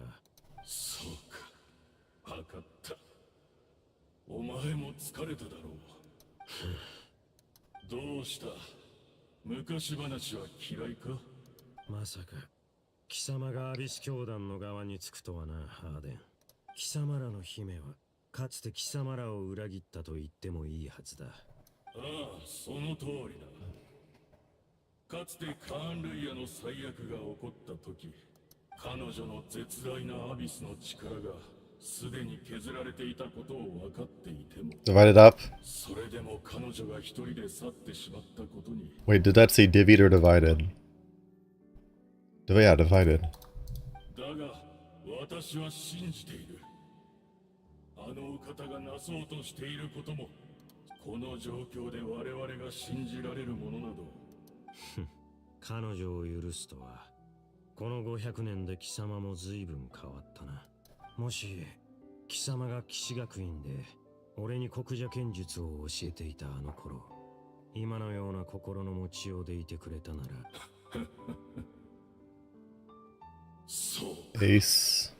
俺の行いは学院 Skull. が掲げる騎士の精神にのっとったもの Bro did not say ace. にもかかわらず冷静さを欠いているなどという理由で罰を受けようとはな。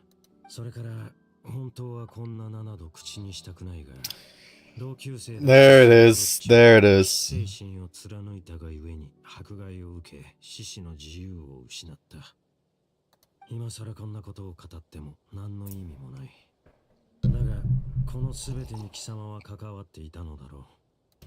己の地位を守り、偽りの名誉を保つために新世代の騎士たちを徹底的に潰した。どうした？認めないつもりか？すまない。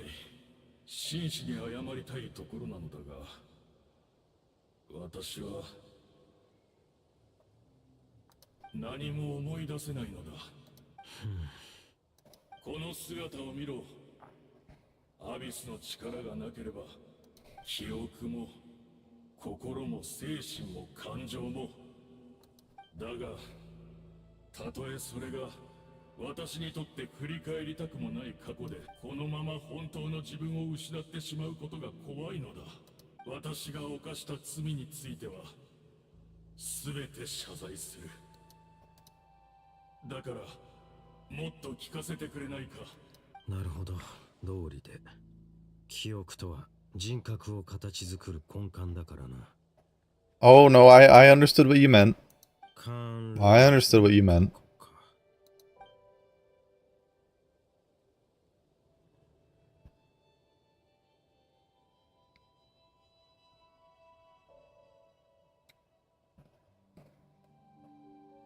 ずいぶんいろいろと思い出したようだな。貴様に語ってやるほどの時間も情けも持ち合わせ。そうか。残念だがよかろう。運命の食器。いえ、貴様ら一体何をした？改めて謝罪する、ダインスレイブ。カーン・ルイヤの復興はまだなされていない。地脈とはあらゆる記憶の集合体と考えていいだろう。かつてのカーン・ルイヤの運命の食器は記憶という原料なしにはだからアビス教団の者たち全員で記憶の断片をかき集め、今もなお運命の食器は動いているのか。アビス教団の奴らがしていた瞑想も。その通りだ。500年の時を超え残された我々が記憶を紡ぎ、夢の国を再び。だが500年という年月は。そこで目をつけたのがこの俺か。その通りだ。お前の兄が残した指輪のおかげで、お前のでも肉体の状態をリセットできる。お前の記憶も多少はすり減っていようが、カーン・ルイヤの末裔の中では最もマシなはずだ。たとえ教団の全戦力をおとりにしようとも。俺をここへ誘い込み、瞑想の状態へと導くこと。いいだろう。俺の脳裏にあるわずかな記憶と引き換えに、運命の食器にすがりつき、一か八かで支柱の駒を全部投げ捨てるのは。少なくともあの方にはこの戦いに参加する資格がある。貴様らが崇める者のことはさておき、俺を欺いた報いにもう100度死ぬ覚悟はあるんだろう。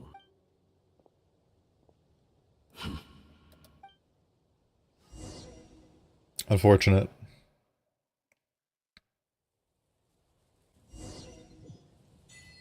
He's giving bro the Subaru special.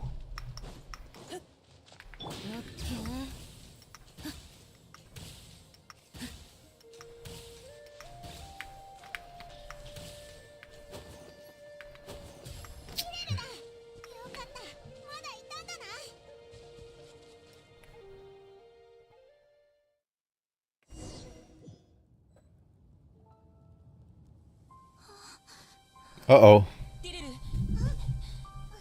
ねえ、大丈夫？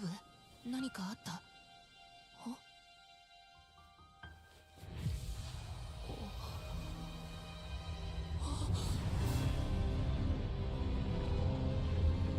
？Well...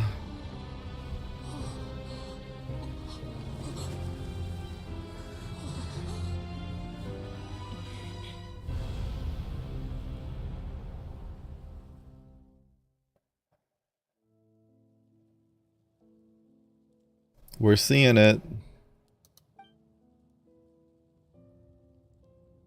私たちは同じ世界の人間じゃない。うん。俺は未来の世界にいる。よかった。なら世界はちゃんと続いていくのね。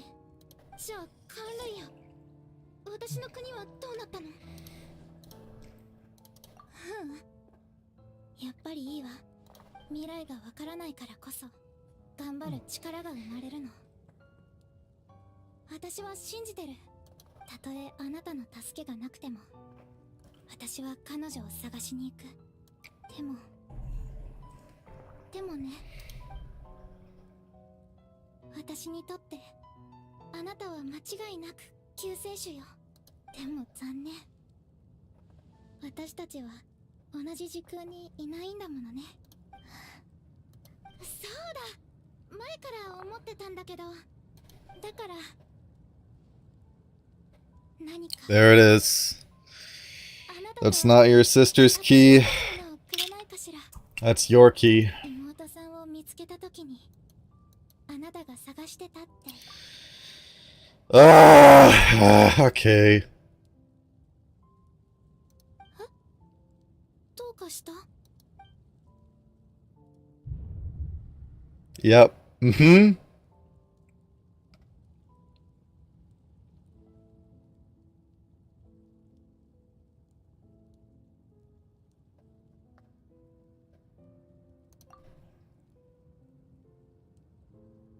I'm surprised you can choose to not give her the key.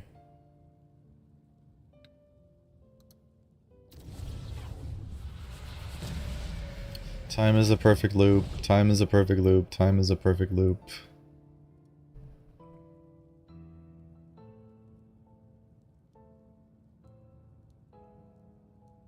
Huh? Uh-oh. Skirk?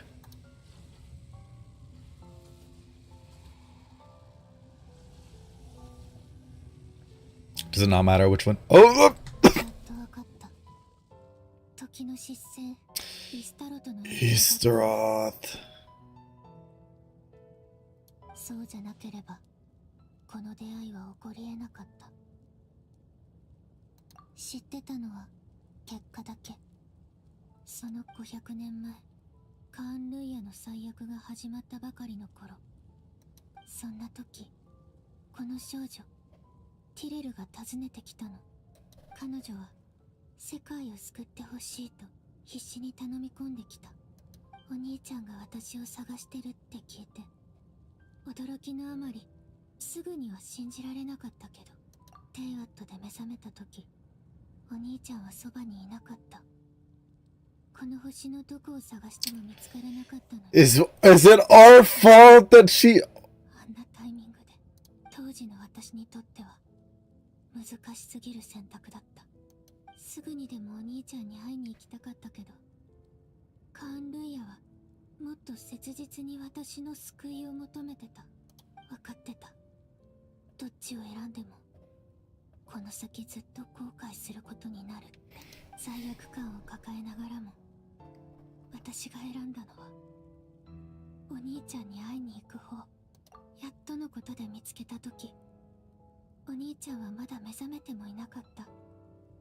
わけが分からず混乱したけど、考えてる暇なんてなかった。すぐにお兄ちゃんを連れて逃げるしか。500年もの間ずっと疑問だった。でもまさかこんな偶然が重なって答えにたどり着くなんて。500年後の私の行動が全ての元凶だったなんて、私への皮肉なの、イスタロト。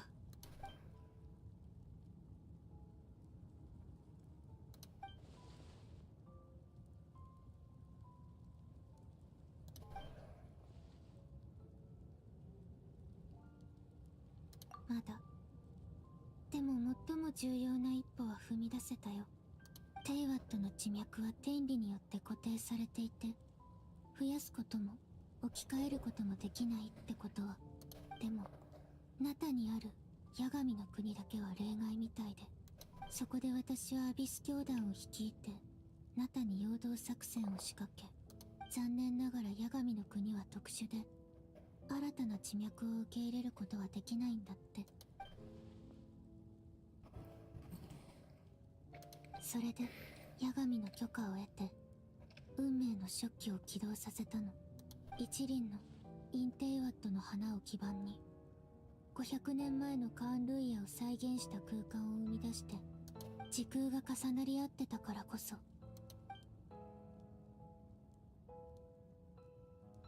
その後全ての教団の信者たちの瞑想と思い出によって記憶を素材に重ね合わせた空間をテンプレートにして、運命の食器はついに役目を果たしたの。今私が手にしているのは新世界の座標図 I'm sorry, what? そのもの。運命の食器によって紡ぎ出され絡み合うのは新カーン・ルイヤの地脈。いつか必ずこれを受け入れられる空間を見つけてみせる。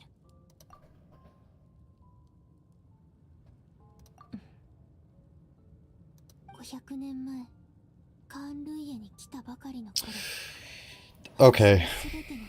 That explains a lot. カーン・ルイヤの姫として王宮で長い時を過ごしている間に、やっと少しずつ思い出した。 I wonder if her memories were taken on purpose. カーン・ルイヤで過ごしたあの時間を否定できない。私にとってカーン・ルイヤはだからこそ罪悪感が胸に重くのしかかってる。でもそれだけが理由じゃない。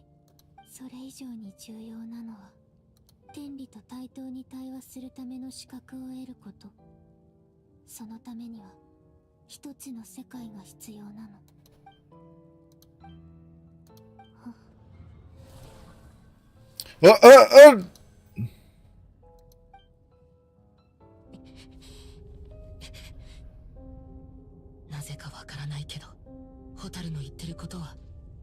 こか他人事みたいだ。ホタル、その計画は本当に俺たちにとって意味のあるものなのか？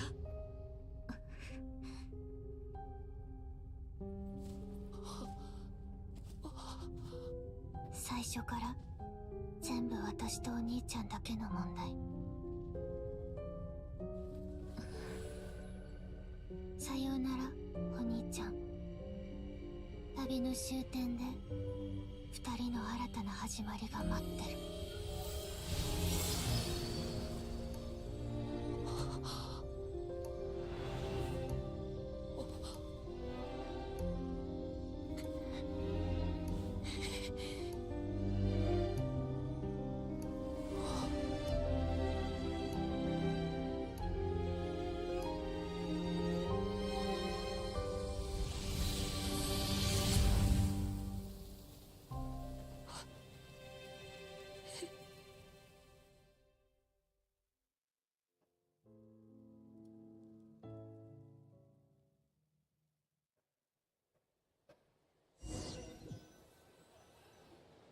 我らが英雄のご帰還だ。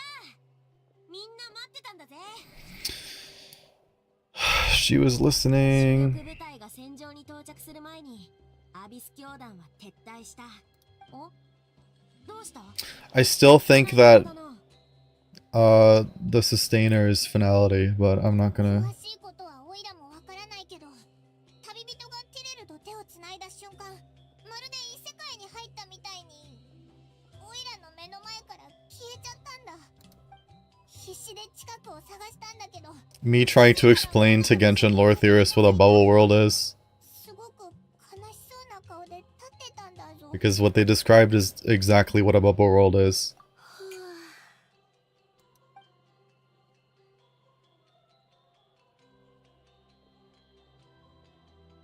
なんとなくわかる。妹さんのことでしょ。夢の中で。 Yo, my Conria bubble world theory is low-key, like, actually true now? Hello? 妹さんに会えたのか？な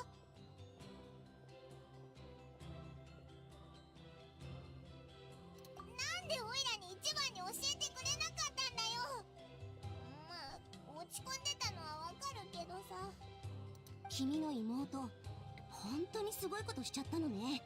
さ、それよりも驚いたのは、ヤガミがそれを許した。 Well, the new Lord of the Night is, isn't it Kabitano, or am I just... ヤガミから理由も聞いてきたんだけど、すごく複雑な Can I explain? My theory was that, you know how, like, cataclysms on the level of, like, the great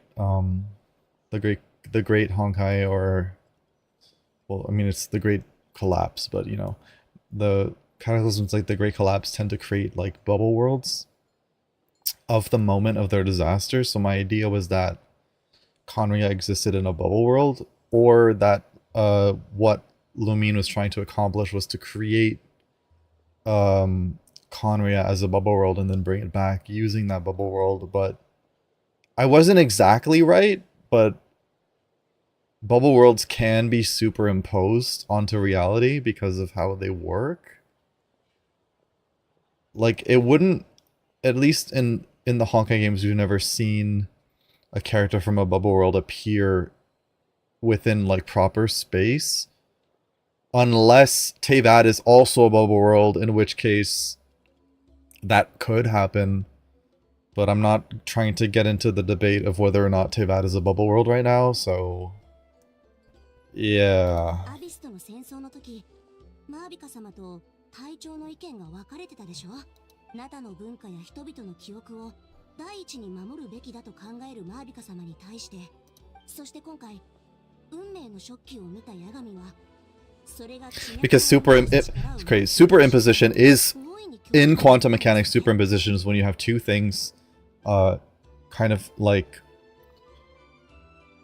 in the same position at the same time, but not in the same position at the same time. So to superimpose Conria's ley lines from 500 years ago onto Natlin, imagine it like you have a bubble world Conria, and then superimposing that over Natlin so that they kind of existed in the same place at the same time, but also didn't exist at the same. Okay, it's I'm not the type of person who's good at explaining that, but 第三の合理的な選択になり得ると考えた。もし国全体を座標図として保存できるとしたらってね。国全体を保存する？全然話についていけないんだが。おいらもだぞ。それで八神は運命の食器が今のナタに実質的な影響を与えないことを確認した上で起動を許可したのよ。ただ追加条件を課したみたいだったけど。追加条件？八神は何を要求したんだ？さあ、教えてくれなかったから。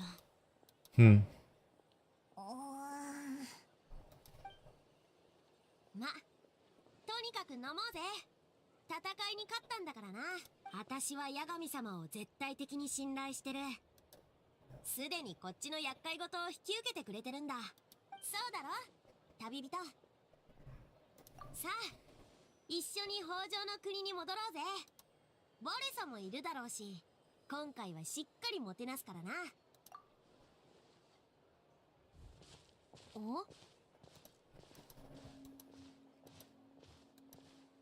そっとしときなさい、ヤンサ。君みたいなタイプにはちょっと理解しがたいかもしれないけど。旅人。I don't think it's that simple, but you're on the right track. This is Hilly Churl back.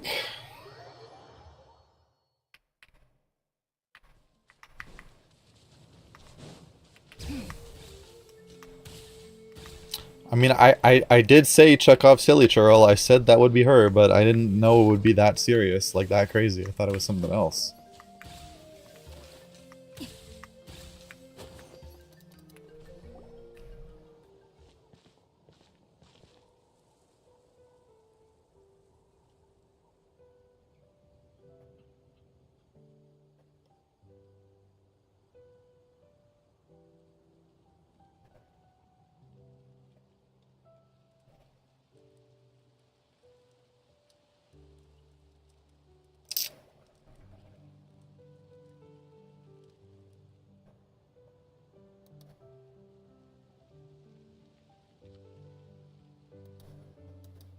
Don't do that. Don't.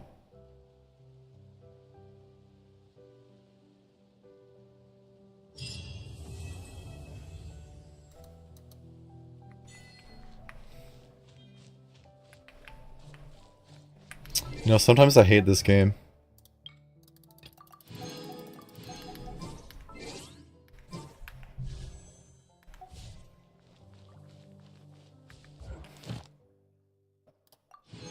No. Never mind.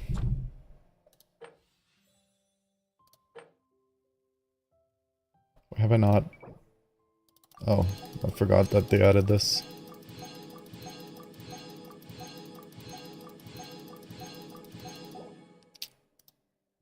No, I have done them. Yo, single pull on weapon banner? Imagine, I would have actually tweaked. Candace! Don't I already have her at C6? Where is she? I'm blind. Yeah. Forgot whose banner it was that I got a bunch of her. I mean, screw it. Let's do it.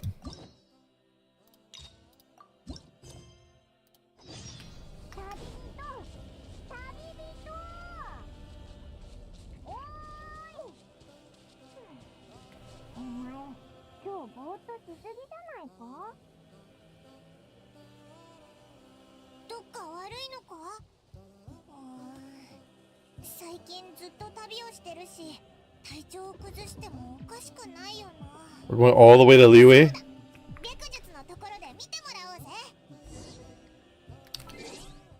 Sure, why not? Language, English.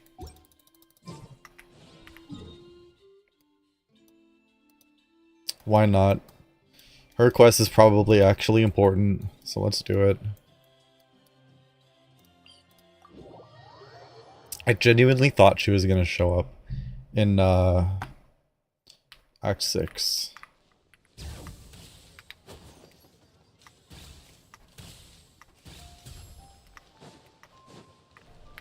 Rise with the sun.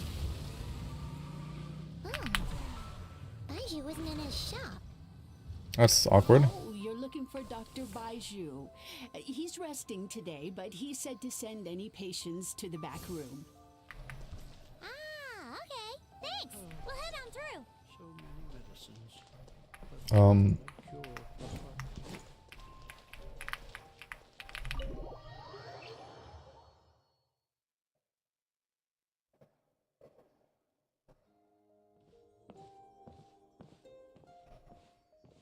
Traveler, Paimon, welcome. What can I do for you? It's the Traveler.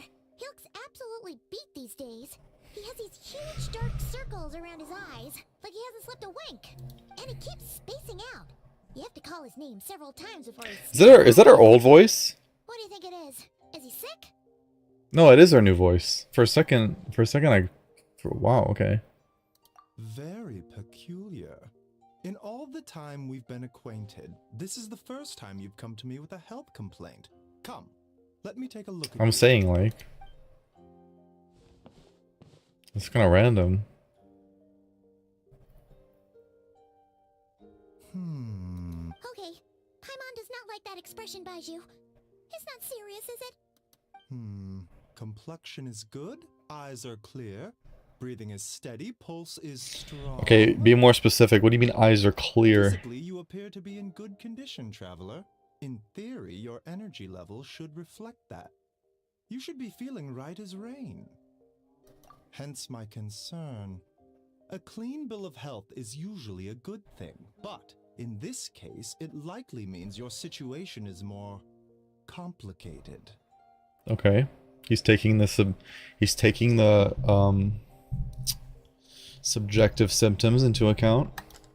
Physical illnesses come with detectable symptoms that can be used to diagnose, medicate, and cure the condition.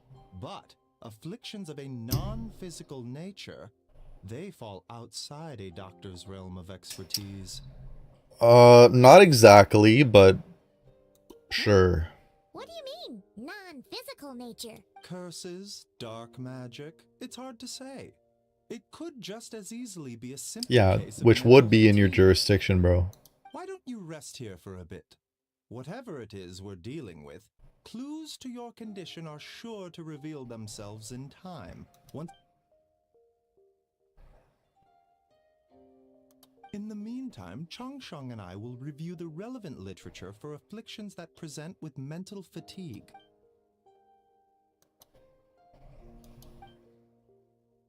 You're gonna call in Hu Tao? Oh my god, lol. Oh, must be a rare condition if not even Baiju and Changsheng have seen it before. Well, all we can do is take their advice. You look like you're about to collapse anyway. Just get some rest. Paimon will be right here by your side. Fingers crossed you'll be all better when you wake up.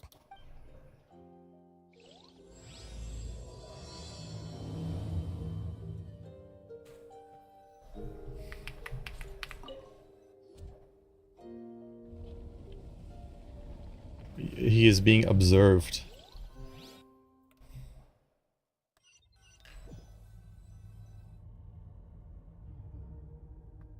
Hello? Sea of Quanta?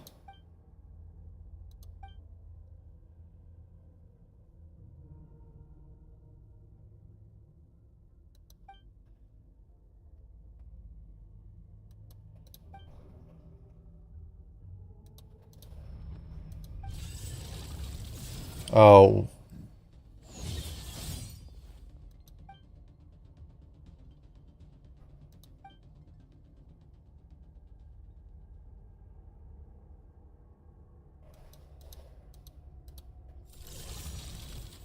Why did you let it get away?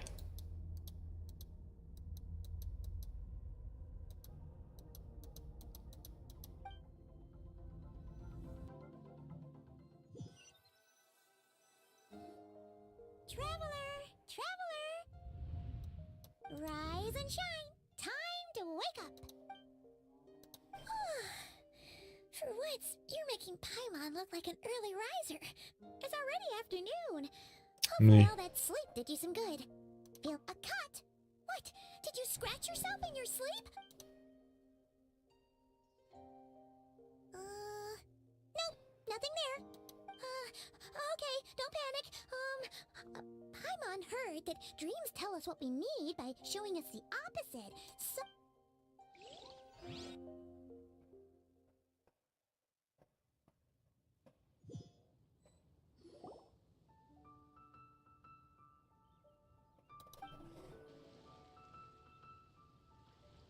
What?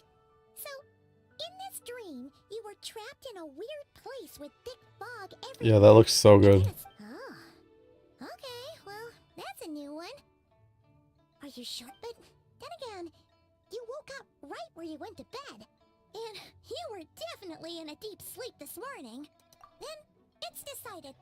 Paimon will stay up and watch over you tonight. Or, wake you up first and then we can beat him up together.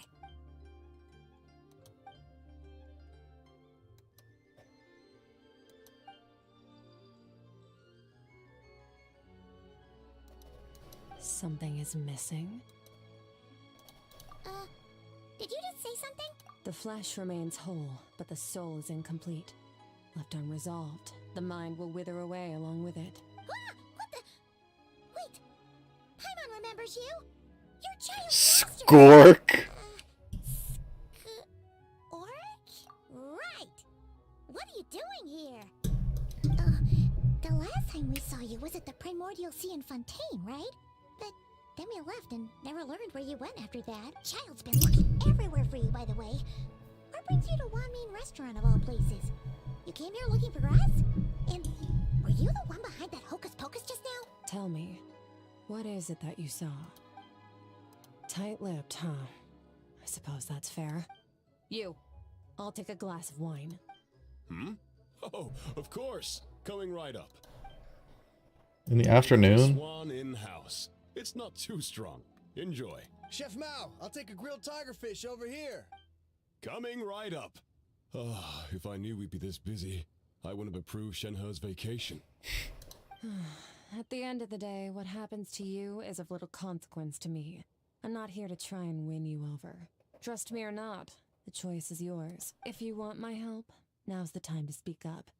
You have until I finish my drink. I was investigating an abyssal disturbance in the area and happened to notice you. Part of your soul is damaged, and the wound bears traces of abyssal corrosion. Need I say more? Neither of those things sound good.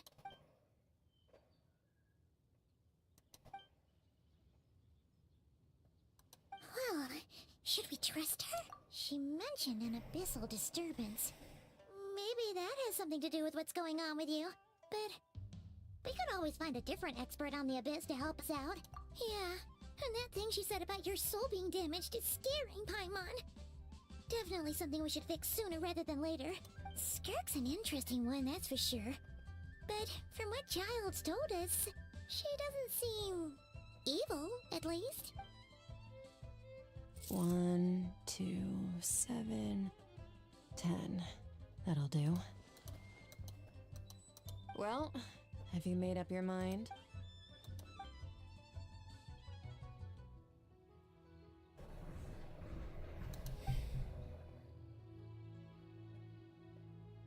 So that's all we know, Miss Skirk. Ma'am, can you help us? So, you can disperse the fog. I understand. Come find me in the Guili Plains when you're done here. Oh, and I left cash for the drink on the table. Settle the bill for me, will you? Oh, okay. Huh? She disappeared. Wait, hold on. You overpaid. Here's your change. Oh, no. This includes the drink, so I didn't think you two ordered a drink. we didn't. It was that lady who came and sat with us from. You sure? I Ooh. there were only 2 of you at that table. What? What'd you put in their dish, Chef Mao? Some kind of hallucinogenic mushroom? You got them seeing things. Seeing things? Wait, so neither of you noticed her? Oh, now you mention it, that vaguely rings a bell. And it looks like I did open the wine jar, so it must have just slipped my mind. Coming! Okay, what was going on there? It's like they didn't remember Skirk being She's like there a at all. ghost. Even Paimon was half convinced we hallucinated the whole thing.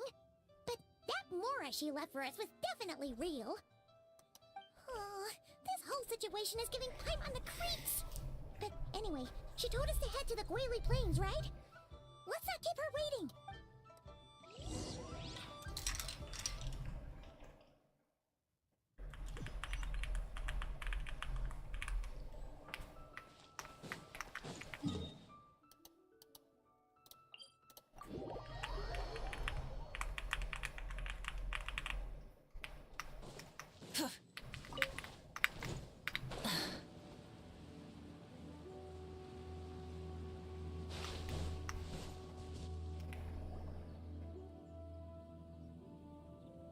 Whoa, what are all these Rift Hounds doing here? Huh, looks like they're collecting something. Let's go check it out. Oh, okay. Bring it! Breath from the sky!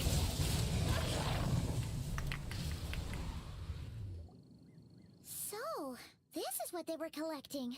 Yeah. What is going on here? From the moment they are born, all beings with great power have an impact on this world. Even if their body is sundered and their soul extinguished, their influence remains. Gods are the most common example of that. The remnants of gods who fell thousands of years ago remain buried deep within the earth, carrying within them a warped will and a dark curse. Together, these remnants form what you call god remains. And it appears that some of those sealed here were dug up and removed. There are traces left, but they're fading fast. Ugh. What are you doing? Nothing. Just wanted to make sure you were, real? She's definitely not a ghost traveler.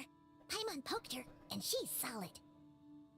Your life hangs in the balance, and that's what you're fixated on? Strange set of priorities. It was just a trick to avoid being perceived. If someone notices me, those memories are erased. Simple as that. Crazy. Unlike you, I have no desire to establish a connection with the world. The weak and the Oh, weak crazy. to remember me. They're lucky they only have a few missing memories to show for it. Now, can we please get back on track? Okay. Where were we? Right. The god remains. So, basically, there's now less of them here than there used to be, right? Isn't that a good thing? In our experience, god remains are 100% bad news. A lot of terrible things have happened because of them. Maybe it's a good thing by human standards, but power doesn't come from nothing, and it doesn't just disappear for no reason. The remains aren't just gone. They were taken. Very clever, traveler. You aren't the only one who had something taken from you. There are victims like you everywhere. The only difference being, you can speak, and the remains cannot. So it went unnoticed. Something similar happened in Sumeru. Within the span of one night, countless consecrated beasts were slaughtered, and a large amount of the god remains buried in the desert went missing. Of course, god remains are just one of the targets. The culprit is chipping away at sources of power all over this world. Stella Fortuna mention? Stella Fortuna mention? Wait, you mean the stars? Mm-hmm. 42 of them have died out in the past few months alone. In Conria, people believed that powerful individuals have corresponding Stella Fortuna. Even should that individual fall, their Stella Fortuna would not disappear, but gradually evolve into a new constellation. Yet now, stars are disappearing from the skies entirely, and it's not hard to deduce what's happening to the power they contain. Something has been leeching power from this world like a parasite steals nutrients from a host. And now, it's no longer satisfied with the remains of the dead. It wants you. This time, it only took a fragment of your soul. But next time... Because you're a descender, idiot. How far it could go, no one knows.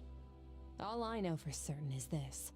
Getting back what you lost will not be easy. Considering how much power this entity has stolen, it must be a god-level being by now at least. But that's not the real concern. Souls are fragile things, and yours could easily be crushed if you go up against it. So you're gonna help us, right? We're going to help each other. You are my ticket to uncovering this thing's true identity. Well, great! You seem super strong and you know a lot about the Abyss, so... Don't get all mushy on me. All I'm doing is helping you get back to normal after a sudden crisis.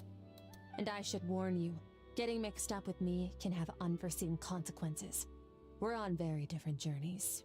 You don't want to be in my debt, trust me. You help me uncover the truth behind this entity, and I'll help you recover what you lost. This is a transaction, that's all. You would do well to remember that. Now, come along. Yeesh!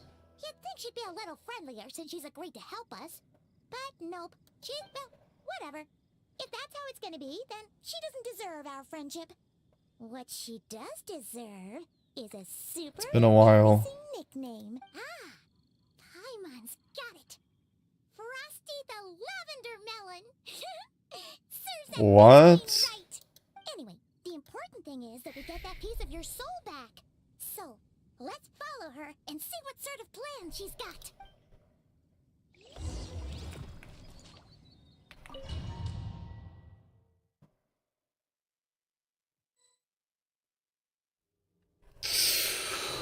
Okay. Whoa! This place is way bigger than Paimon expected.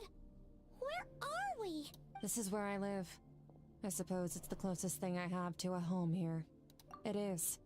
I brought you here because time flows differently in this place. I don't know how much Ajax has told you, but when he fell into this space, I mentored him for 3 months. In that time, only 3 days passed in the outside world. Ajax? Oh, right! That's Child's real name! Yeah, Paimon remembers him mentioning something like that. So, a month here is equivalent to 1 day in the outside world? That should mean we're safe from that power-hungry snatcher for now, right? Yes, well, I didn't bring you here just to show you around. In the outside world, the traveler could be attacked at any moment. But coming here has bought us quite a bit of time. Now, we just need to figure out how to investigate that place you saw. The one full of fog. Both your description and the abyssal disturbance I felt point to that space having some connection to the abyss. It could even be a domain similar to this one. The thief who stole that fragment of your soul is hiding there. But the abyss is a chaotic and turbulent place. If we want to pinpoint their location, we need to see what that space looks like without the fog. Abyssal power can grant a special form of sight. Have you ever wielded abyssal power before? Okay. Do you plan to learn? That tracks. All the information Baseball, huh? suggests the abyss is something sinister. And that abyssal power is a wild and dangerous force that always spells disaster. And you're saying that's not true? Well, Depends on not your exactly. perspective. Floods and hurricanes take countless lives too. But if one day you gain the power to control them, what was once a Literally describing Honkai, but, you know. I'll respect your opinion, though. Just means we have to turn to the second best option. A little abyss crystal that contains my power. Wear it on your head, and we'll be able to perform dream mirroring when we fall asleep. Dream mirroring? It means experiencing whatever the other person is dreaming. Everything they see, think, and feel. Since you haven't studied the art of using abyssal power, and have no plans to jump in the deep end right now, I'll have to do the investigating for you, with dream mirroring. Every time you slip into a deep sleep, I'll see with my own eyes whatever scene plays out in your mind. Then, I can guide you through the dream environment, and we'll take back what was stolen from you. Huh. You make it sound so simple. Tough to say. This is an unprecedented situation for both of us. Even assuming we do manage to find where this entity is hiding. Like I said, getting your soul fragment back won't be easy. To play it safe, I need to give you some special training first. Oh boy. Wait, you're gonna teach him some of your martial arts? Does that mean the next time we see Child, we have to treat him like our senior? Do as you want. For my part, I don't see you as my disciples. You're already a pretty good fighter. All I'm planning to do is build on your current skills and train you for the specific scenarios that I think we might face. But that's enough talk. If you're ready to do this, then come with me. Time might be more lenient here, but that's no excuse to waste it. Oh, she moves fast. Paimon can hardly keep up with her. So, special training, huh? Kind of a rare opportunity. The last time something like this happened was probably anti-Raiden Shogun training, right? Skirk seems pretty strong too, though. Remember how she said that the all-devouring narwhal was just her master's pet?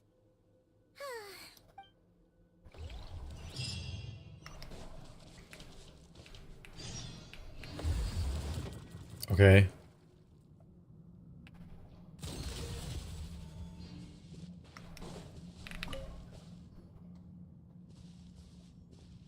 Ready? Bring it on! Your training will be split into 3 stages. Testing your blade work, elemental abilities, and reasoning skills. We'll start with blade work. You're no rookie in this area, so I won't bore you with the basics. During your long journey, you've no doubt sparred with a lot of talented sword fighters. Consciously or not, you'll have picked up all kinds of techniques from them. You bet! There's Kaya, Master Jean, Kuching...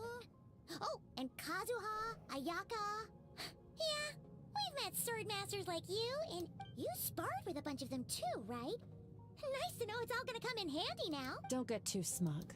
In sword fighting, techniques alone are not enough. You need a cohesive system to bring it all together. A style or school of fighting. To use the human body as an analogy, your style is your skeleton, the foundation, the framework. Techniques are the muscles and other flesh attached to the bones. This is where your strength comes from. Improving your sword fighting is like growing that body. If your frame got bigger and taller, but you didn't add any muscle mass, you'd be weak and flimsy. Then again, if you packed on pounds of flesh without a big enough frame to support it, you need to do some introspection. Take a good, hard look at your past experiences and figure out which parts of what you've learned are just techniques, and which parts can be used to form your own system of blade work. Only then will you get the full utility out of all your thoughts and observations along the way. Only then will every strike you deliver make perfect sense. Wait, is that it? Paimon thought you were gonna teach him some cool new moves. Like... One day, you'll reach a new level of power where you realize that even that's as basic a trick as any other. But right now, our sword styles are so wildly different that teaching you mere techniques is pointless. There are no shortcuts in the pursuit of power. Failure is your best teacher, and rigor is your coursework. That's all I have to say. Time to make a start. Train until you're satisfied with yourself. Now focus. Destroy the crystal columns as swiftly as you can.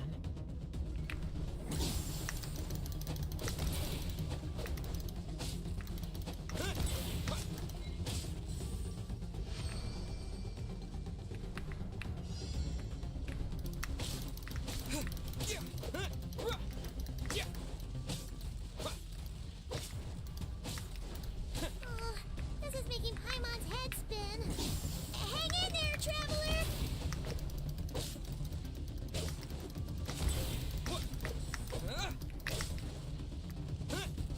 Do I actually have to destroy 900 of these?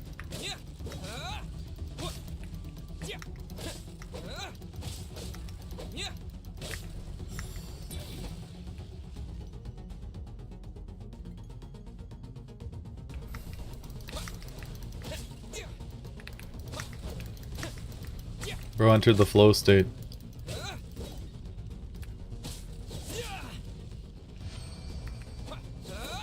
Is that a permanent buff or is that just for the quest?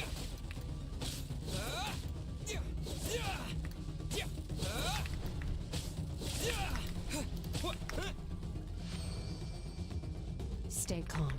Use your head. You have to keep it together.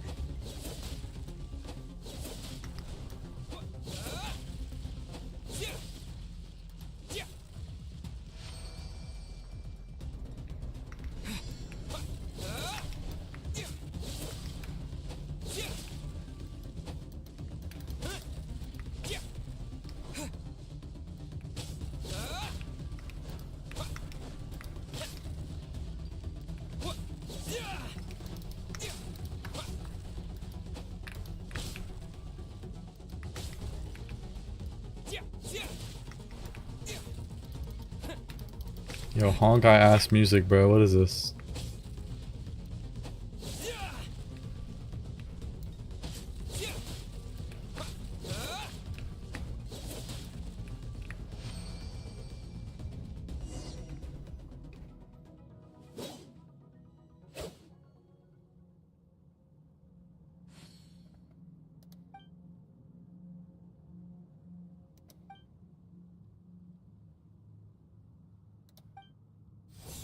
This moment will be frozen in time. Cut to the chase. Consider a moment of true mastery that you've witnessed in another person and ask yourself, what lies beneath the surface? What's their guiding philosophy? What's their state of mind as they maneuver their weapon? Now take that and practice it right away with speed, skill, and strength, over and over, until your hand is one with your mind. This is the only path to true growth. Step on up. Dance with the waves.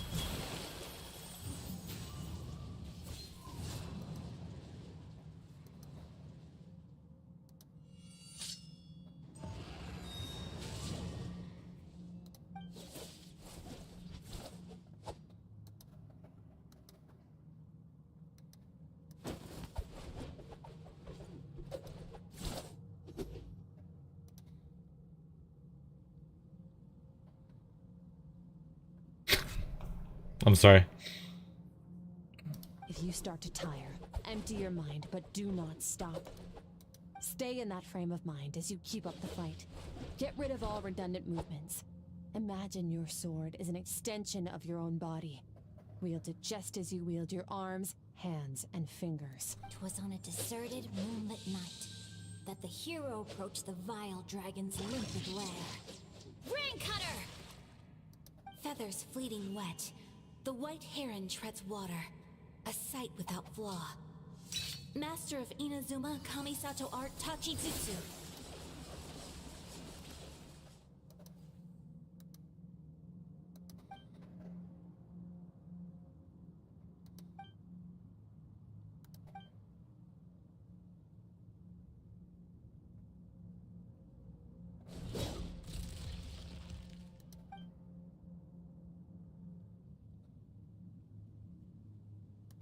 Huh. Looks like you've made some real progress. That concludes your training session. Awesome! Paimon knew you could do it! How do you feel? As you should be. Time flies when you're training hard.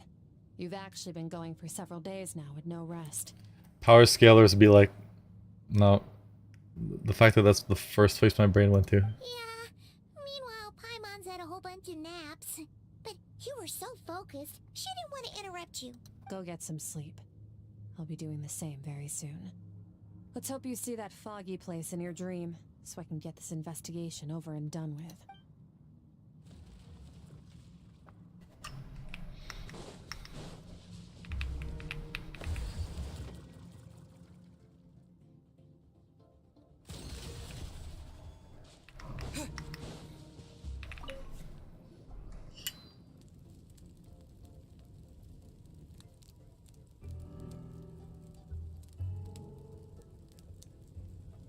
Paimon is reading Yuri. She is. I recognize the book immediately.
Okay.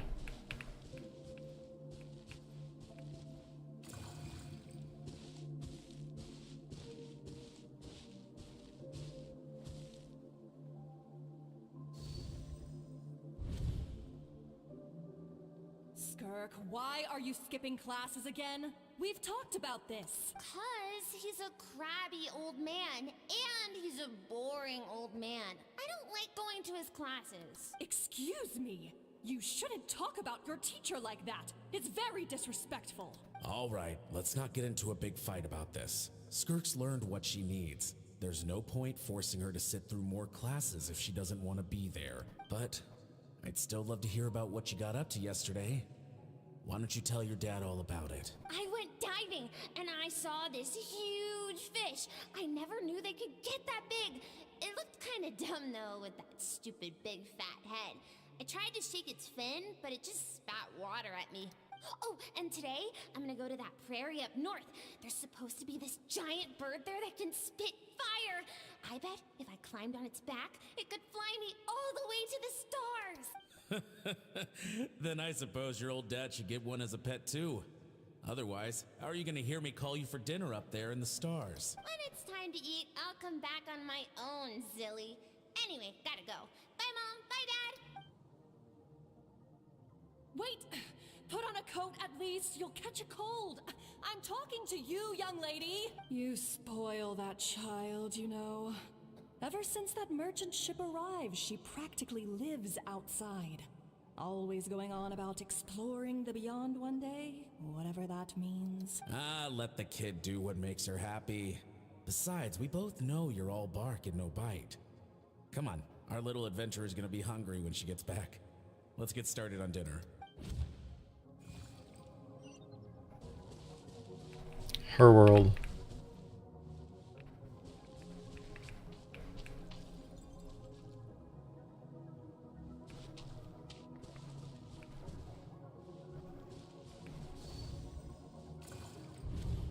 The stars shimmer high above. But what lies beyond the stars? Mountains as far as the eye can see? An endless snowy plain? Or maybe buildings taller than the sky, like the people from the merchant ship said. I can't be the only one asking these questions. The universe is fascinating. If only I could meet some other people like me. We could set sail together and explore every corner of the world. I'm sick of being a kid. There's so many amazing things out there, and I'm ready to see them all. But for now, I'm starving. Better get back.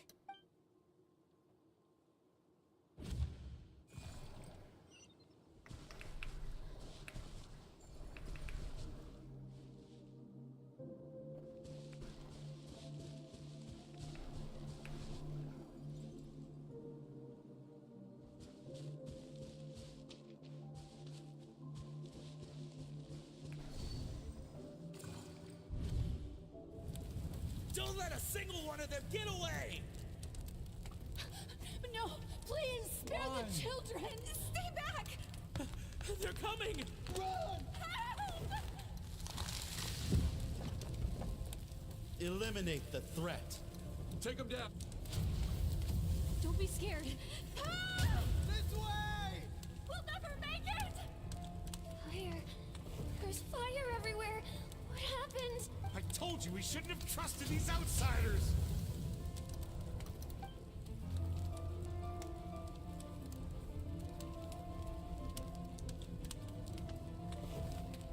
Why are you doing this?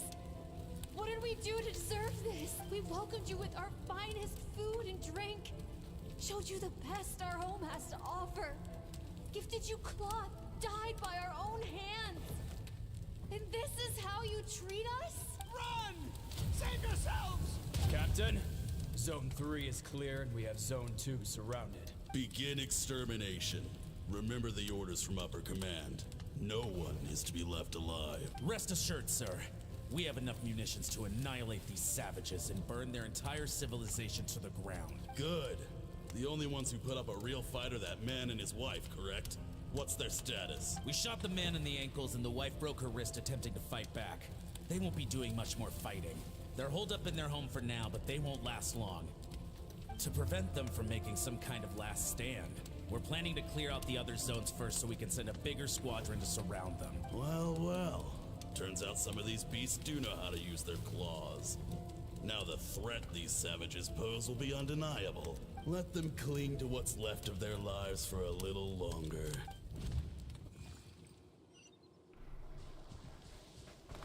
Classic humanity moment.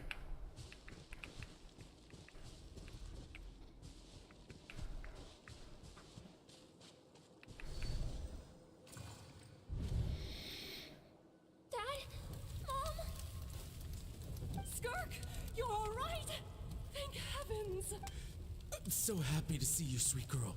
But you need to go. It isn't safe here. They'll be back any second. What happened? You're bleeding a lot. Dad? This is the place. Alert all units. Prepare to surround. Run, Skirk!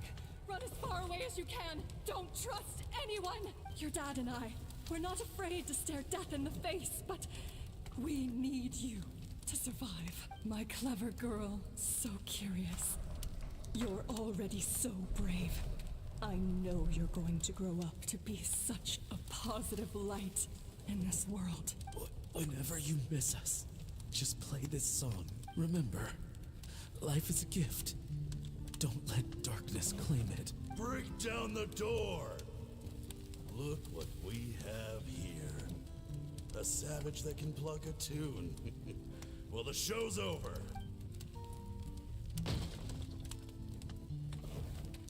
You! Stop singing! Shut it! I said shut it or I'll make you! Fine. Have it your way!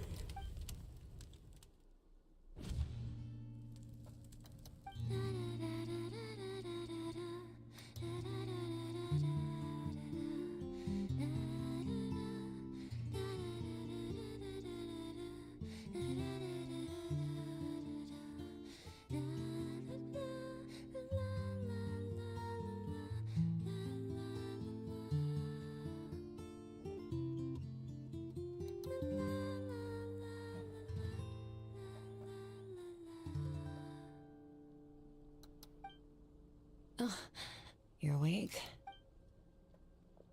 I found a few clues while you were asleep, but it's only a start. Now, time for the second stage of your training. This time, the focus is elemental energy. Come find me when you're ready to begin.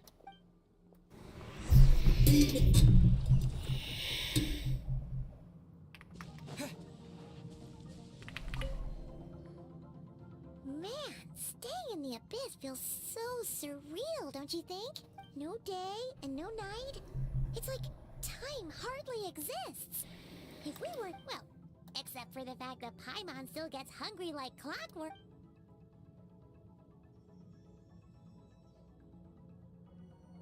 The way I see it, the pursuit of power is divided into 3 stages. The first is mastering the use of standard weapons. Next is learning how to harness natural energy. And after that, you're free to challenge even higher dimensions. The natural energy of Tevat is, of course, elemental energy. But that's not my area of expertise. Abyssal power, yes. Also known as the power of the Void Realm. I mean, we knew that, but good to hear someone say it. My master, Sertologi, is a true expert in that area. After all, he was one of the group of 5 that infamously stole the all-encompassing power of the Abyss, an act for which the people of Conria gave them the epithet, the 5 Sinners. The elemental energy of Tevat, on the other hand, is derived from the power of the Light Realm. These 2 forms of energy exist in direct opposition to each other. Suffice to say, there's not much I can teach you this time. A keen observation, traveler. Call it respecting local norms. The Abyss stands in direct conflict with the will of this world. So, to make my life easier, I disguise my power to make it appear cryo-like in nature. It's a technique I learned from some Conrian ruins, known as the 7 Shifting Serpent. If you ever change your mind about delving into abyssal power, I can teach it to you. So I've heard. You seem to have a knack for removing abyssal power. But is purification really what's going on there? Like I said, power does not Absorption. disappear. Just thinking out loud. Let's focus on your elemental training. That's what's gonna help us if the situation gets tricky. True growth comes from adversity, but only if you make the choice to pick yourself up again every time you fall. So, it's time to push yourself to the limit, and then keep pushing. This is the only way to advance at pace.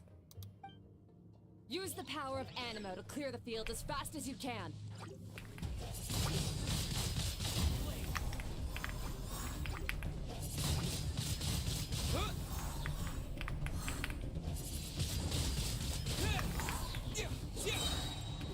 Oh, Surge Attack actually is buffed.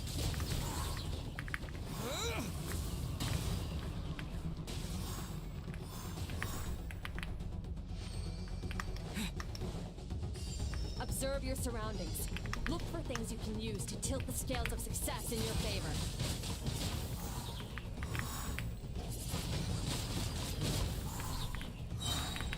Disappear!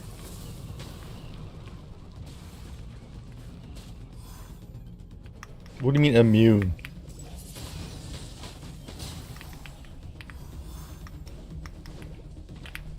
It's a good thing fire takes priority.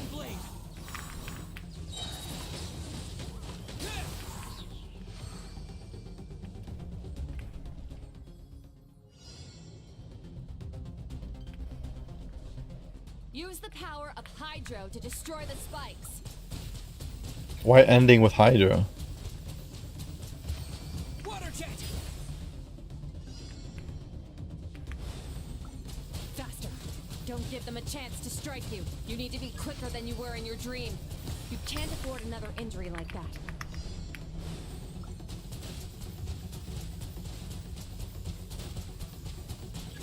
Water jet!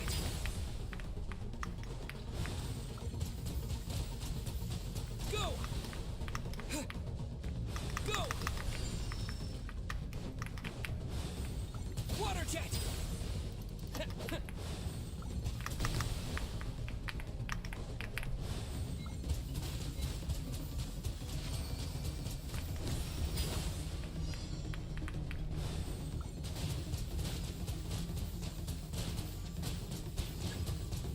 Water jet! Go!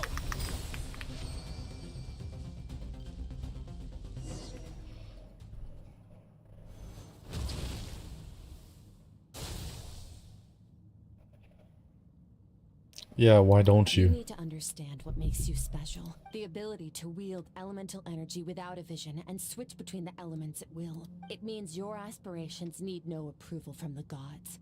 Your power is not bound by the rules of this world, so be bold. Do not be afraid to chart your own path.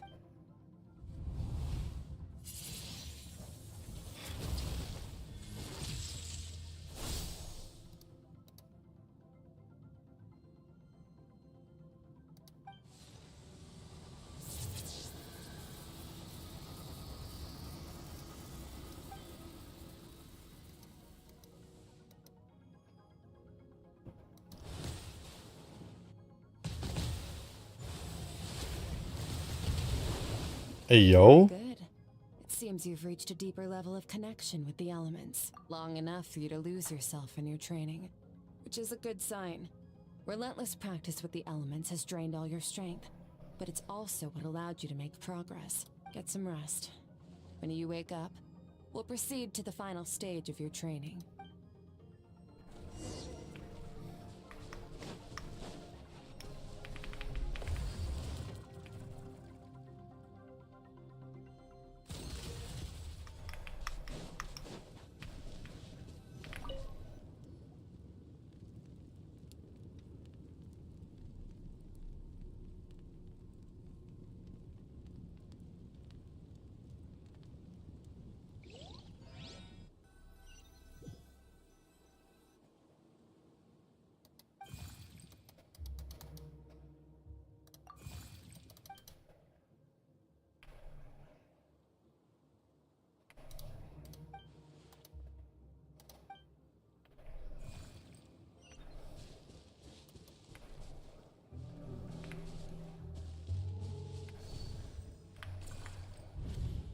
What is the secret to power? Longing, hatred, self-preservation. No, it is fear. The fear of losing those you love. The fear of watching your home burn. Fear of loneliness. Fear of death. Fear is the source of evolution. It forces humanity to adapt to their environment and overcome hardship.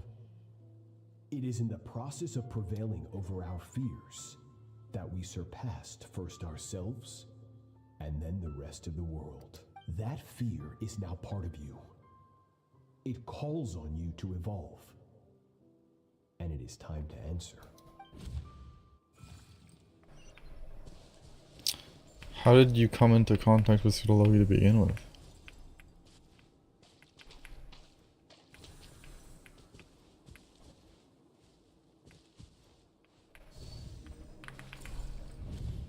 Any minute spent missing home is a minute wasted.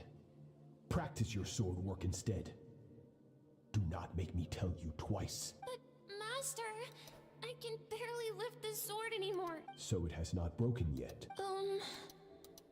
Then pick up your sword and keep practicing until it breaks. After all, bones can always be reset. That's crazy.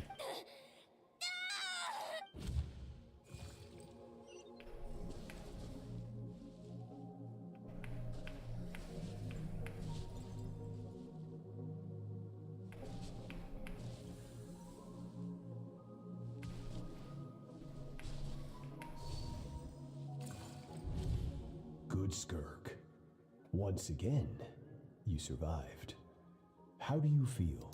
Cold. In pain.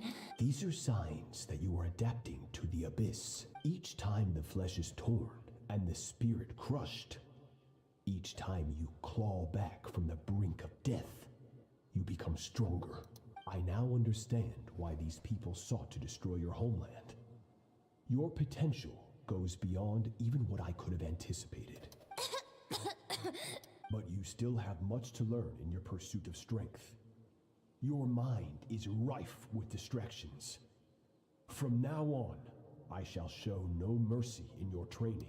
You must learn to shut out all the pointless emotion, crush the self that makes you weak, and become master over your physical form. Get up, Skirk. Wipe the blood off your face. Cut away the rotten parts of your flesh. And mend what is broken. Then take up your sword. Yes, Master.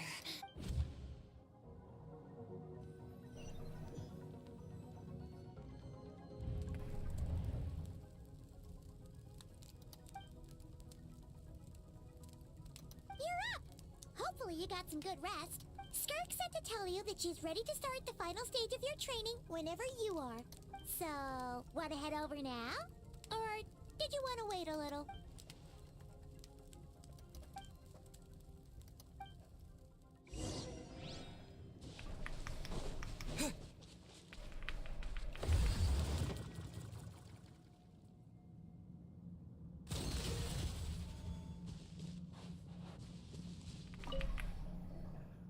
From your training so far, you have gained a better command of the sword, and more control over your elemental abilities. That's only part of it. Experience is the real teacher. Your journey, the friends you have made, the dangers you have faced. These have taught you more than I ever could. Now, it's time to focus on how you react under pressure. You must be able to think rationally, even in unpredictable combat situations.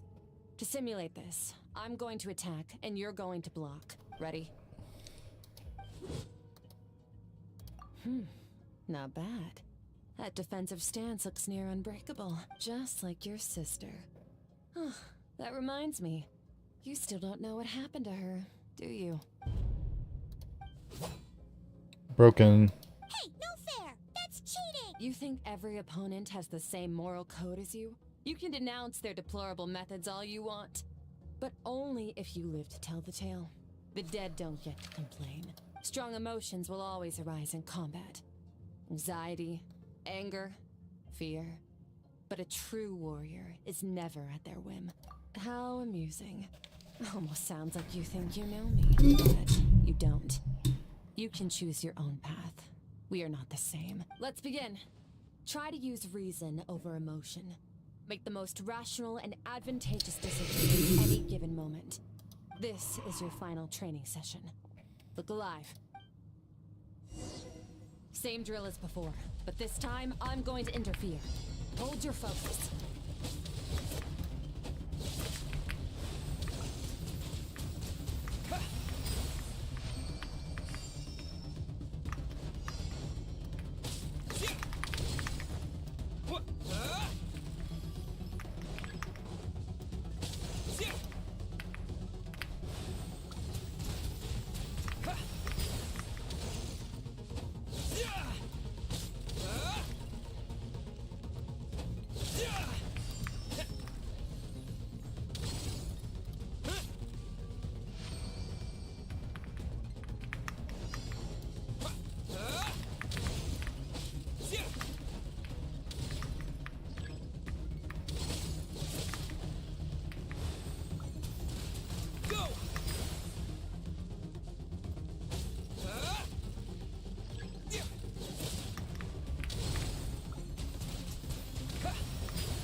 Not bad. Better than I expected.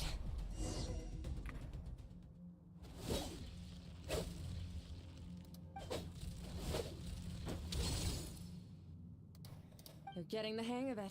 The first step to controlling your emotions is controlling your mind. You want a unified train of thought. It all comes down to focus.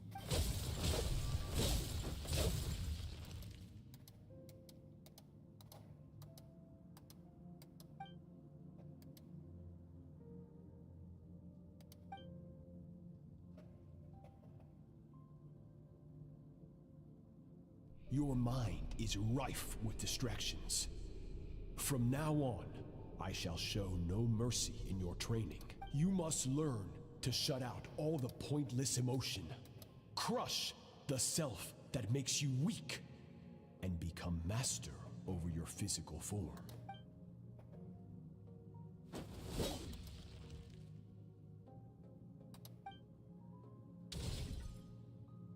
Stop.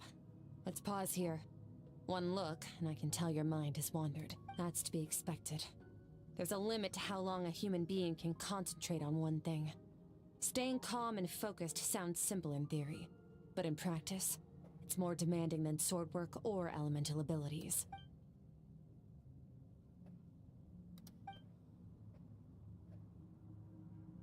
Get some rest. No point training further if you're already dead on your feet. Like I said at the beginning, the only goal of this training is for you to reach a point that you're satisfied with. You managed to push past your limits, which is a good start. You can be proud of that, and sleep well knowing that you've earned it.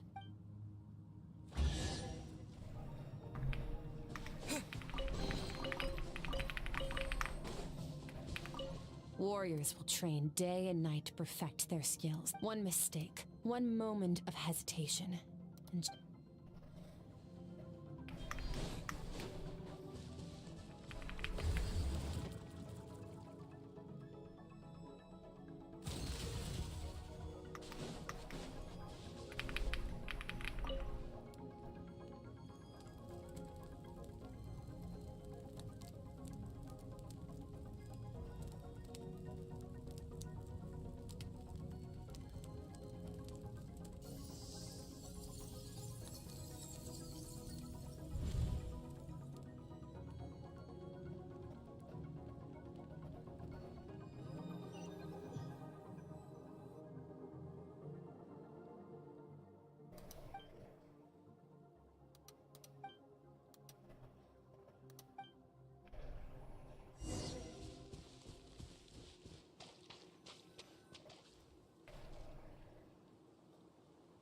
Skirk is amazing. She faced down that terrifying giant and cut its head clean off. She got hurt though, didn't she? Yeah, well, that's a given. But the moment she was on the mend, I heard Master suffered a grave injury once too. Lost an arm and a leg and... Incredible. I wonder if I'll ever...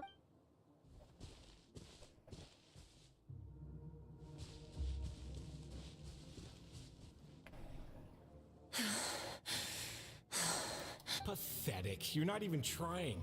You're so much weaker than you think. Skirk, have you become a positive light in this world? Do you even remember how many of us perished in that fire? How many bodies were left to rot on the scorched earth? Yet you alone live on. Keep your gaze fixed on your blade. You don't deserve to rest. I have so many questions. I just want to jump in a spaceship, explore the whole universe, and get answers from the stars. I just need to wait till I'm grown up. Then I can do anything. Now, you must bid farewell to who you were in the past and become someone stronger. Run! Skirk, run! Only death awaits us here. Keep running, and don't ever look back.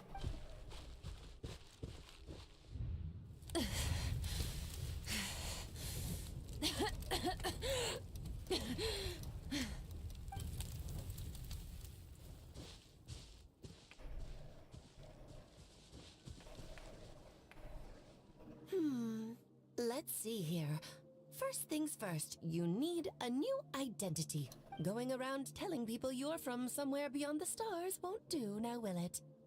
How about saying you hail from beneath the earth instead? As the Conrian saying goes, venturing out into the universe and down into the abyss are the same in that both are braving the dark unknown. Well, I'm a visitor on this planet, so I'll follow the rules. Planet. Oh, splendid. That saves me quite a bit of trouble. Let me offer you a piece of advice in return. I know the pursuit of strength is important to you, but taking a moment for yourself every once in a while is never a bad idea. Ignore her existence for too long, and there will come a day when you can no longer hear her voice.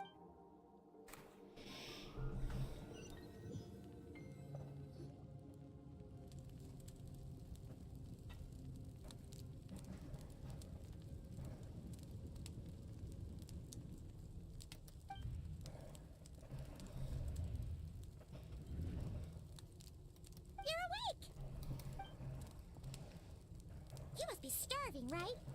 Ta-da! A barbecue feast just for you! Of course you are! That's why Skirk and Paimon got this all ready for you. Ah, well, if you're around someone long enough, it's bound to happen. Plus, Skirk can cook. So, Here's an idea. Let's save the chit-chat until after the meal.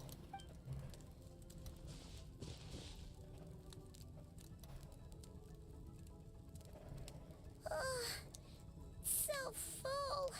Okay, it's Paimon's turn to sleep now. Wake her up when it's time to go.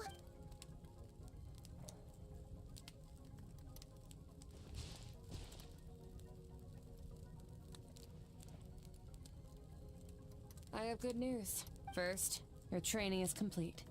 You have what it takes to wield immense power. Now it's just a matter of putting it into practice.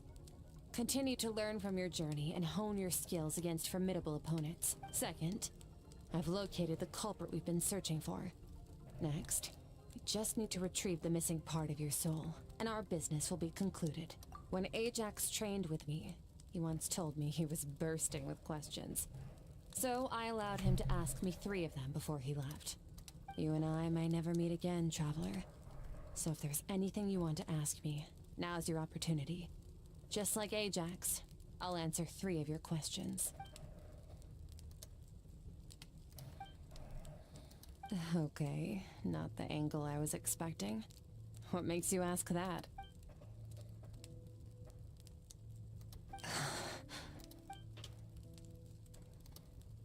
I knew that was a possible side effect. Closed off my mind to you for that exact reason. Even with the dream mirroring, you should have seen nothing but endless darkness.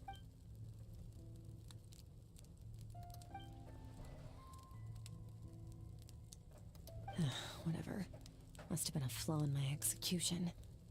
I shouldn't be too surprised. Since you've seen what you've seen, there's no reason to hide the truth.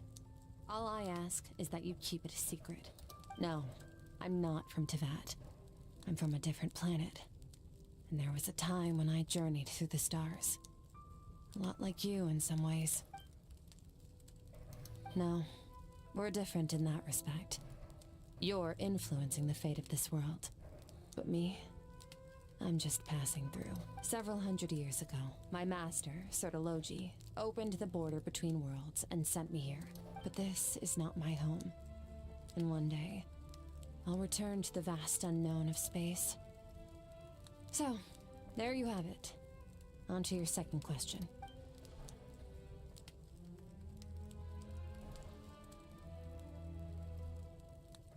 To become stronger, for certain reasons, I need to bridge the power gap between me and my master as quickly as possible. But first, I need to understand the source of his strength. To do that, I need to follow in his footsteps. Walk the path he once walked. And somewhere along the way, I'll find out how to defeat him. That is my sole focus and purpose. Okay. You have one question remaining.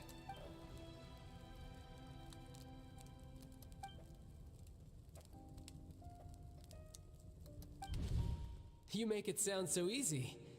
Ever since the incident I experienced there, I've never stopped searching for Master Skirk and that unknown abyss. But it's been years now, and I've still found nothing. Tell me what it is, but you're not gonna do that. Well, your last question?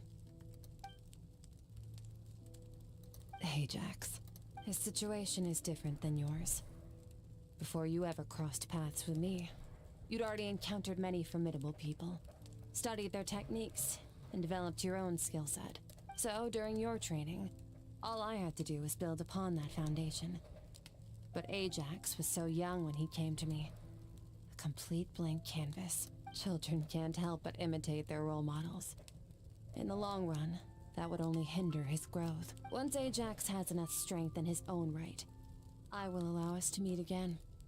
Until then, let that motivate him to reach his full potential.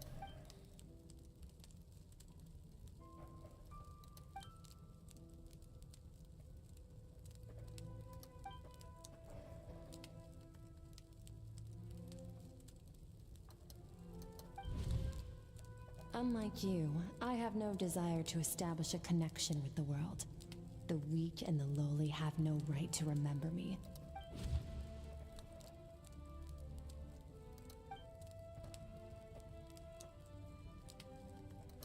Wake up your companion. It's time to go. Oh, and everything I just told you, best keep it a secret from her as well. She's licking her thumb.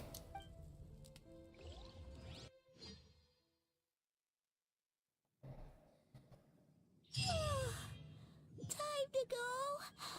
Oh, finally. All devouring.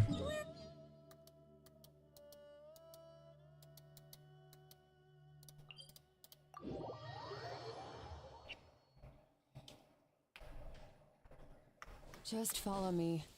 I'll open an abyssal rift close to the culprit's location. It will take us to where he's hiding.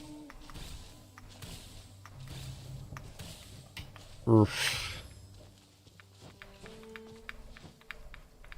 Wait,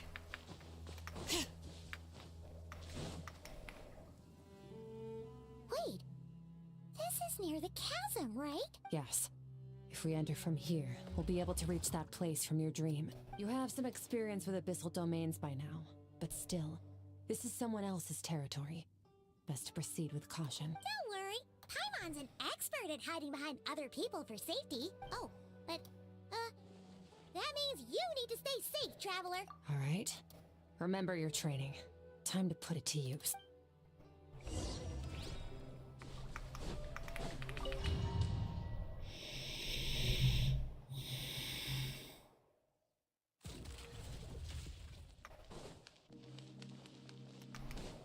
Oh boy.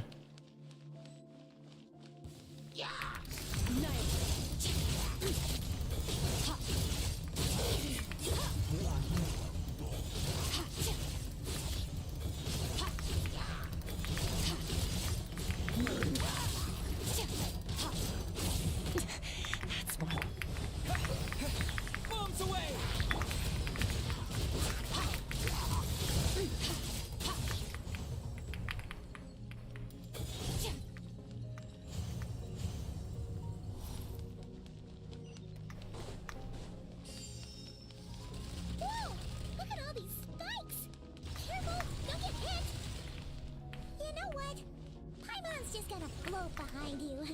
Come on, you got this.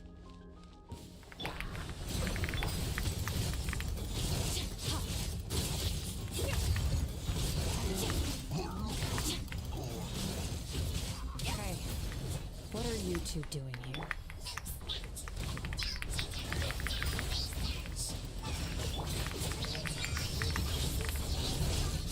Dusty, like an abandoned house. Let's press on.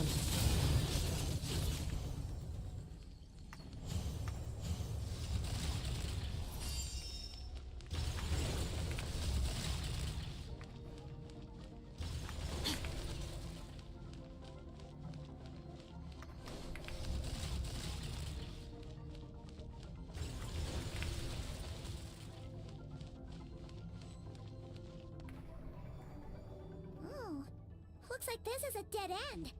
Did we make it to his hiding place? Ugh, this fog is making it impossible to see anything! This should be the place where you were attacked, Traveler. The missing part of your soul should be nearby. Can you sense where it is?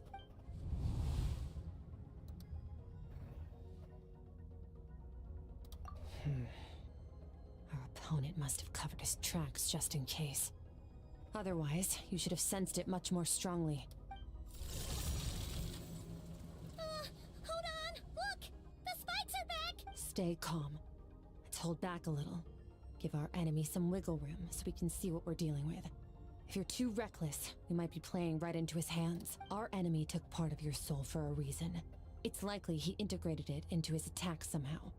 If we're smart about this, we can track it down.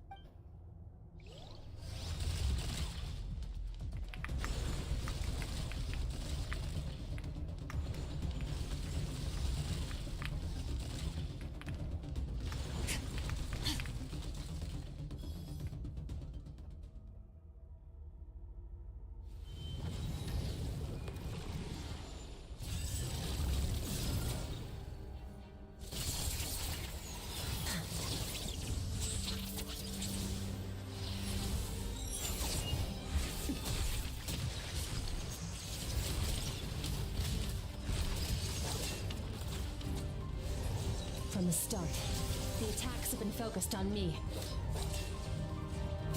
Trying to break through my defenses? I see.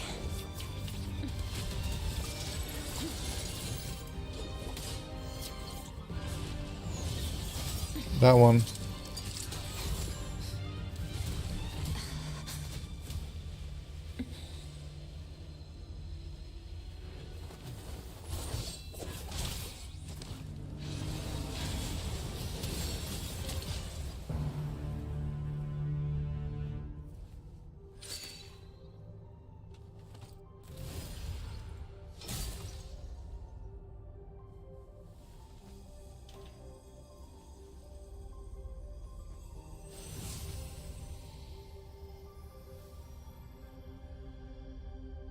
There.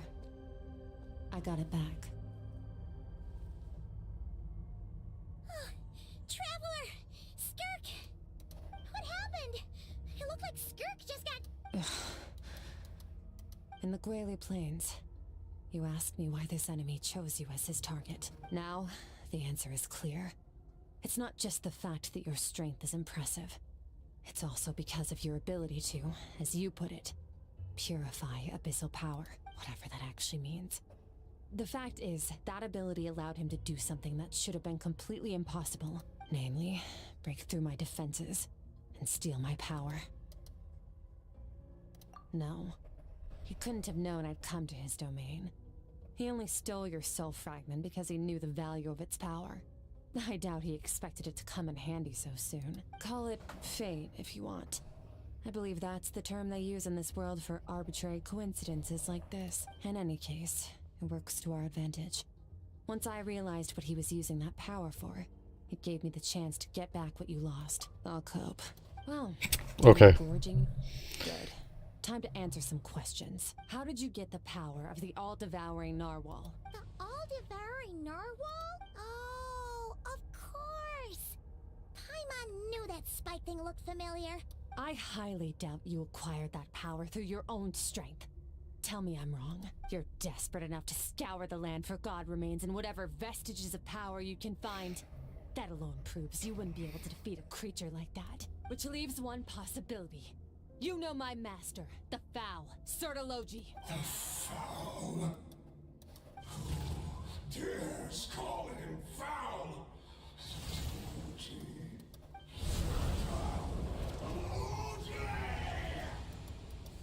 What's wrong?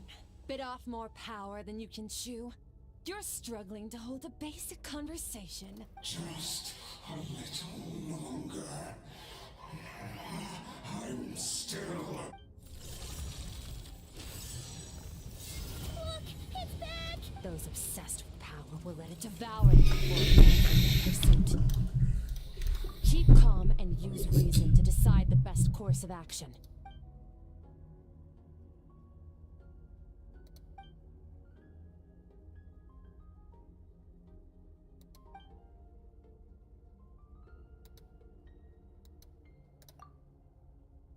Wise decision. Final victory doesn't always come after a single battle. You've got your soul fragment back, so we both got what we came for. Let the enemy draw breath while he can. It won't be for long. Get us out of here, Traveler. You'll need to lead the way this time.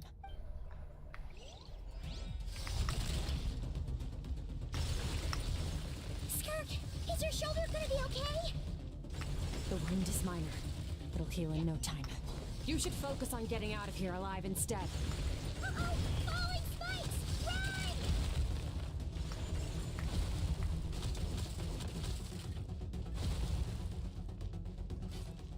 I'm good.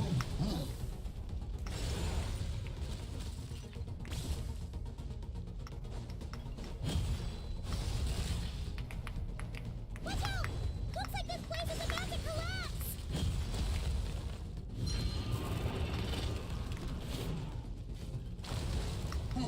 So, this guy's power has something to do with the all-devouring narwhal. Did you know that all along, Skirk? I had my suspicions. That's why I decided to investigate in the first place.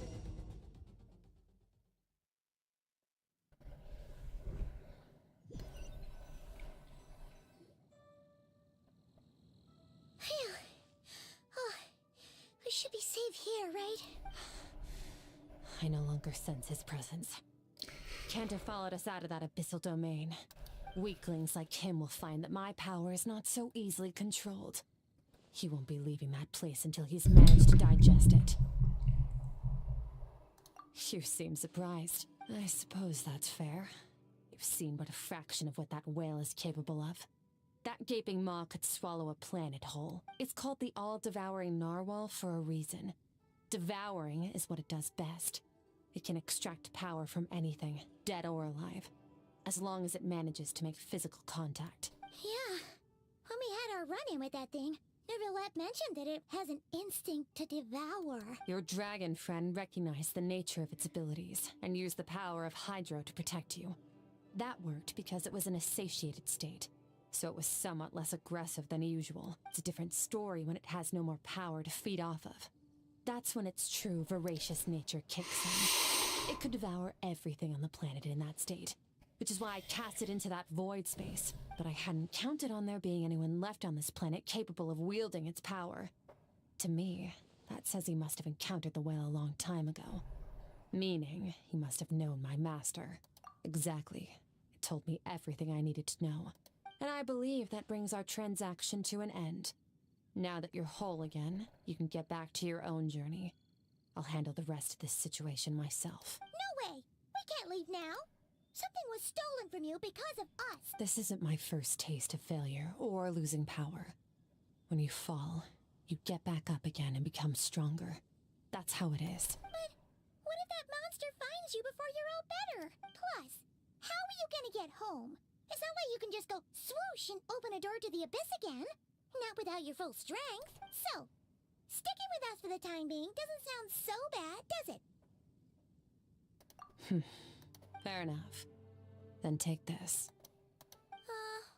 What is it? A bag of Mora. Nothing in this world is free. I know that much. I'll leave the planning to you. Hurry up and decide where to go. We shouldn't linger. We should take Skirk somewhere she can rest. But where? He'll know something about Master. I'm sure of it. Next time. Oh, this. It's a star crystal suit. Abyssal energy is scarce in Tivat. Wearing this helps me access it more freely. Okay. It stores concentrated abyssal energy that I can draw from on the go. When the energy runs out, it reverts back to its original form. Found somewhere to rest.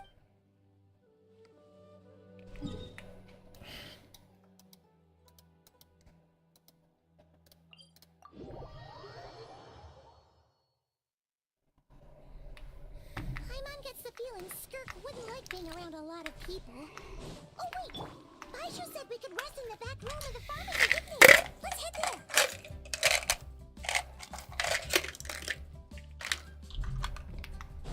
Bring it!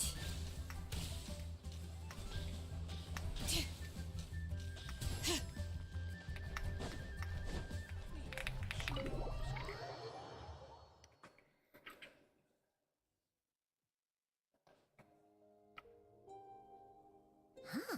This bag from Skirk has a ton of Mora in it. Does she have a job or something? Wait, no. After what we saw at Wamin Restaurant, that seems impossible. Can you imagine? It would go something like, I'll be collecting my paycheck now, boss. Oh, sure thing. Wait, who are you? Have we met? Can't hold a job if you make everyone forget about you. So, what did she do to get all this Mora? Claimed some buried treasure, took care of a few monsters that were causing trouble. Nothing untoward. It's safe to use. You heard all that? A sonorous voice like yours is hard to miss. True. I wouldn't be surprised if the sound of it traveled to the nearest mountaintop. Then, did you by chance happen to hear Paimon's little, joke earlier? You mean when you called me Frosty the Lavender Melon? No, sorry. Paimon totally misspoke just now. She didn't say that at all. It was, a Paimon lookalike. Yeah, she's a piece of work, that one. Always impersonating Paimon and giving people weird nicknames. Okay, fine. The truth is, Paimon didn't like you all that much at the start. I noticed there was only one bed. Go ahead and get some rest. Wait, what about you? I don't get tired, and I don't need rest. I'm going to practice my sword work. That should help me regain some strength. But your shoulder... Hey, don't just leave. Whatever. Let her tire herself out. She'll come back eventually. Let's get some sleep, traveler. That comfy bed is calling, Paimon. This quest is longer than I thought it would be.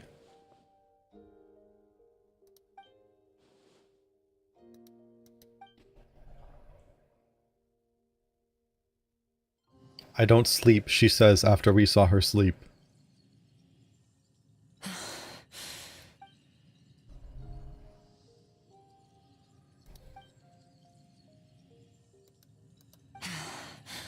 Quiet.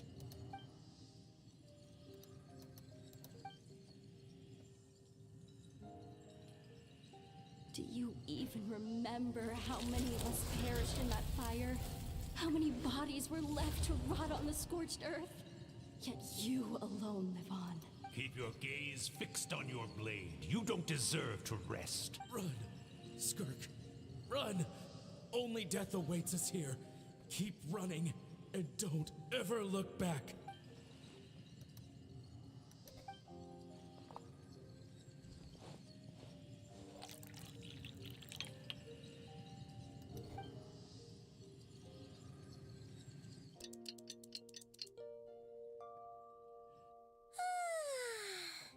Getting an early night's sleep is the best.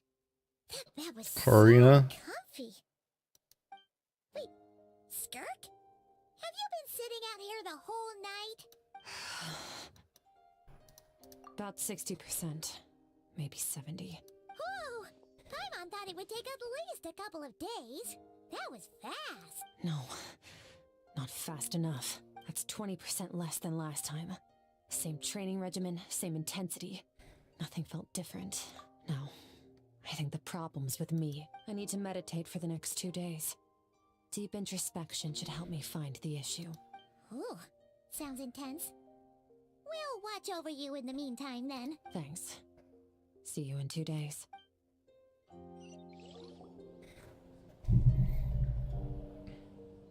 Wild.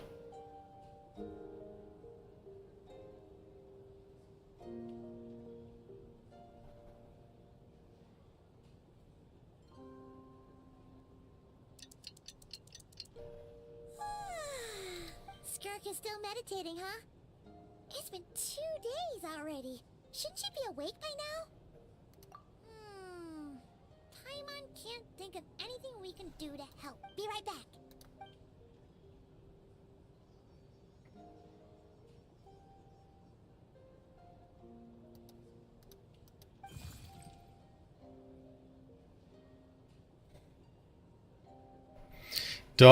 Don't.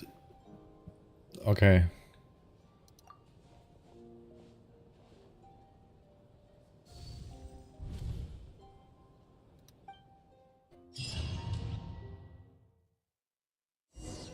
At this point, isn't this just an invasion of privacy?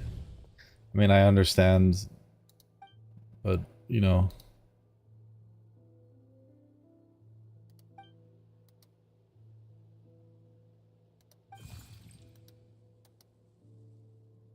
That's right. This is Skirk's inner world. Think of it as the threshold between the soul and dreams. This isn't your first time here, but what you remember is probably... Is it her stigma space? No, I'm messing. Or am I? Illuminate a small portion for you back then. Actually, it's my first time talking to someone like this. I only managed to break free and bring you here because the injury weakened her power. I guess that's why I can speak again to call it fate if you want. Now, before I take you to her, I gotta ask. You're the first outside visitor to ever come here. Oh, you noticed. This river represents Skirk's strength. Strength accumulates over time. It is the summation of a person's lived experience. So this river is where all the fragments of Skirk's life should converge into a single stream of memories and emotions, flowing forward as one. But as you can see, this river has been severed numerous times, and all she sees reflected in the river is a disgraceful shadow of who she was. She cuts through water and rock with the sword of reason, severs her connection with the past, and begins anew. She's done it 3 times. You must learn to shut out all the... This isn't my first taste of failure or losing power.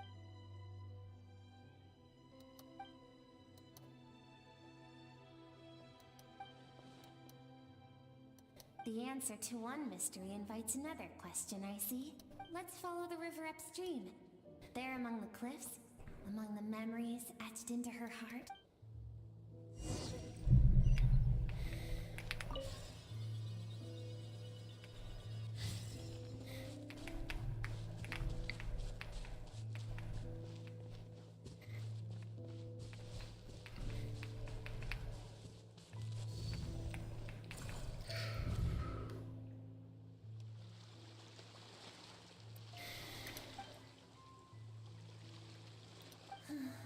I've always thought that, even when falling leaves don't come from the same tree, they can still form bonds of kinship when they meet, like meteors.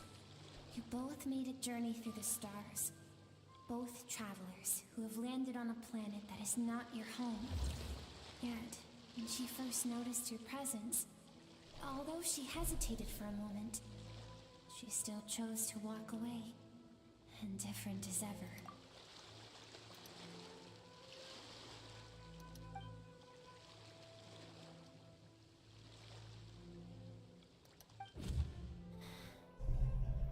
Seems like you've answered your own question. Skirk sees herself as a trespasser in this world. She's made a conscious choice to avoid altering its path. But the reason for that decision stems from events much earlier on in her life. Let's keep going. It's still a long way to the source of the river.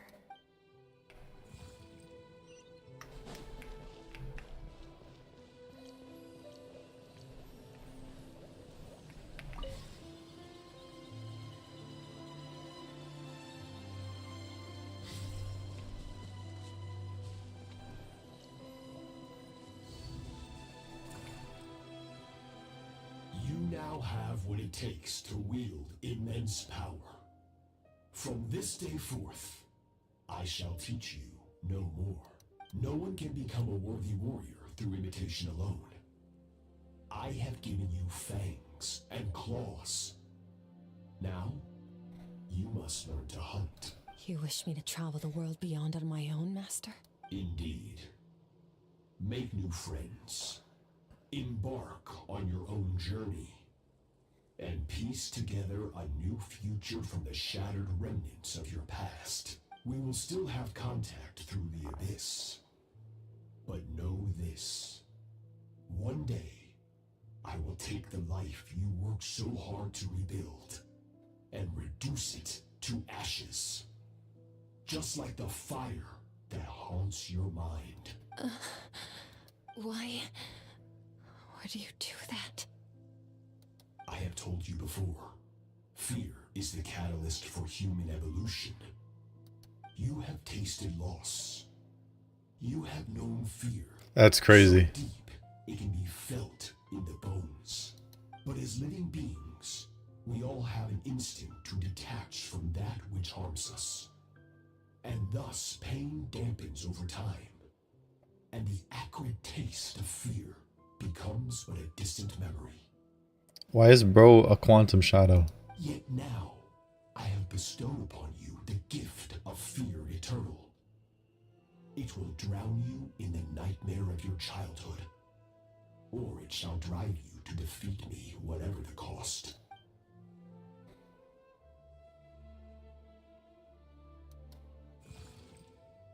That is what Skirk's master, the foul Sertologi, looked like at one point in time. Of course, as a higher being, physical form is a triviality to him. He could appear as a beast, a human, or even a monster that defies description. The form you see him in here, clad in abyssal armor, is the one he usually wears when traveling through the stars.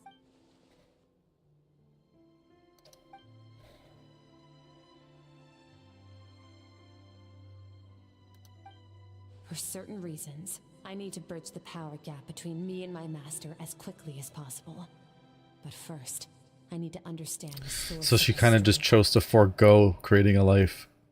To do that, I need to follow in his footsteps. Walk the path he once walked. And somewhere along the way, I'll find out how to defeat him. That is my sole focus and purpose.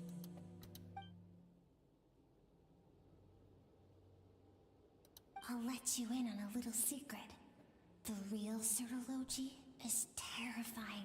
The scope of his power is impossible to understand until you experience it firsthand. It is absolute. The power to crush all things. Shall we keep going? Let's see. I'd imagine he's like Hersher level then. I mean, I've always had the thought that the 5 sinners were like basically Hersher level, but I don't know if they actually have authorities, but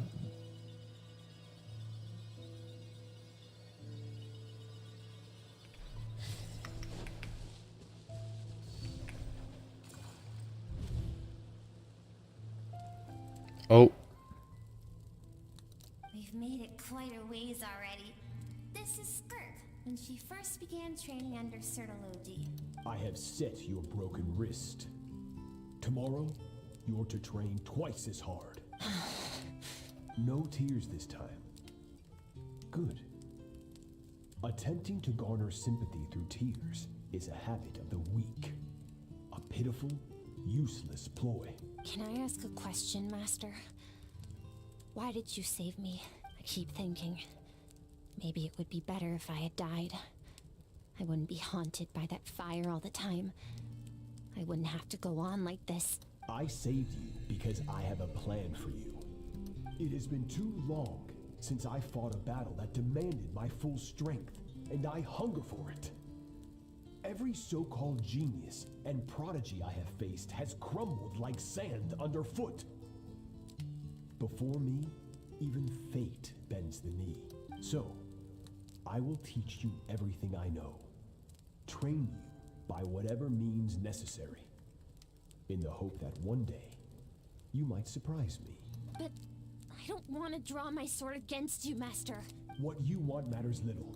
Among the boundless sea of stars, the cries of the weak are but faint murmurs that disappear into the void.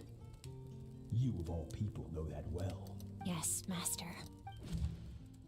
From that day forward, all she knew was grueling training. So he, like, I'll be hearing people say they're Emanator level. I mean, that's basically the same thing from what we know.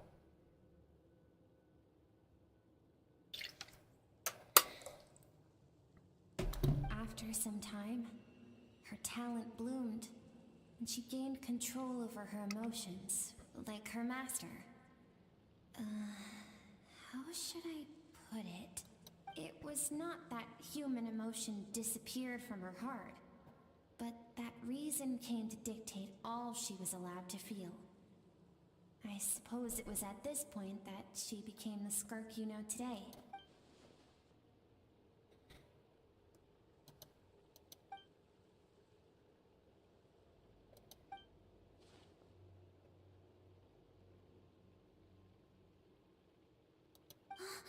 We're nearly there. I almost don't want to reach the end. Well, shall we? This is the final stretch.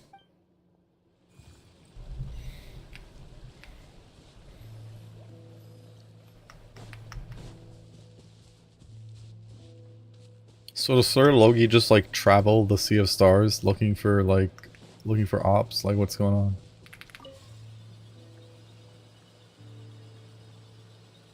Sea of Stars, of course, just being MiHoYo's term for universe, but These are Skirk's happiest memories. I imagine this is before her village burned down. What a simple and carefree time it was. Wisps of clouds dotted the sky. The sun bathed everything in golden light. And when song filled the air, not even the shyest of flowers could resist swaying along. This is Skirk's homeland. She was so curious about everything as a child. Always skipping school to go exploring instead. There was so much to discover. The treasures at the bottom of the sea. The secrets beyond the stars. And that merchant ship packed with adults wearing those strange clothes. Yes, the ship. That was the beginning of the end. It was a spaceship. Ooh. When it arrived, the people that disembarked wore smiles on their faces and spoke of friendship. They claimed to be merchants from a neighboring planet, looking to establish trade. Skirk's parents, her relatives, her neighbors, everyone welcomed the newcomers with open arms and allowed them to explore the planet. No one had any idea of what was to come. Several months later, Skirk had skipped school that day, like so many times before, so she was not caught in the immediate wave of destruction. But when she came home that day, only fire and ruin awaited her. Countless people cried out to her for help. People she knew and loved. Friends and relatives. The little Kakavasha moment? next door. The shop owner with the bad leg. The bad-tempered teacher she had made fun of just that morning. Their lives were discarded like worthless trash as the fire consumed one life after another. Skirk was helpless. She really got robbed, bro. If Sertologi hadn't been there in that moment, the fire would have claimed her life too. And there she would have remained, left to rot in the scorched earth, with no answer as to why any of this was happening. Because she and her people were seen as a threat. As the initial merchant ship explored the planet, they discovered that it hadn't always had the condition to support life. Yet there was evidence of human activity, even during the periods of extreme heat or cold in the past. Further research reveals that, over time, the people of this planet had evolved the ability to adapt to any type of environment. High adaptability. For that reason, the outsiders viewed them as a potential threat and decided to eliminate them before the threat could rear its head. And so, the army was called, and the so-called danger was wiped from senseless, isn't it? Deemed a threat because of a gift they didn't even know they had. Perhaps it was their own innocence and kindness that doomed them. But in the end, that was lost to the blaze as well. If those with power get to decide good and evil, then all you can trust in is the sword in your hand. And so, before death could claim her, she ran. She ran and never stopped. No one wants to relive their most painful moments. Well, Skirk is waiting over there. For both of us. Let's go to her. It's time to fulfill my purpose. And my greatest wish over all these years.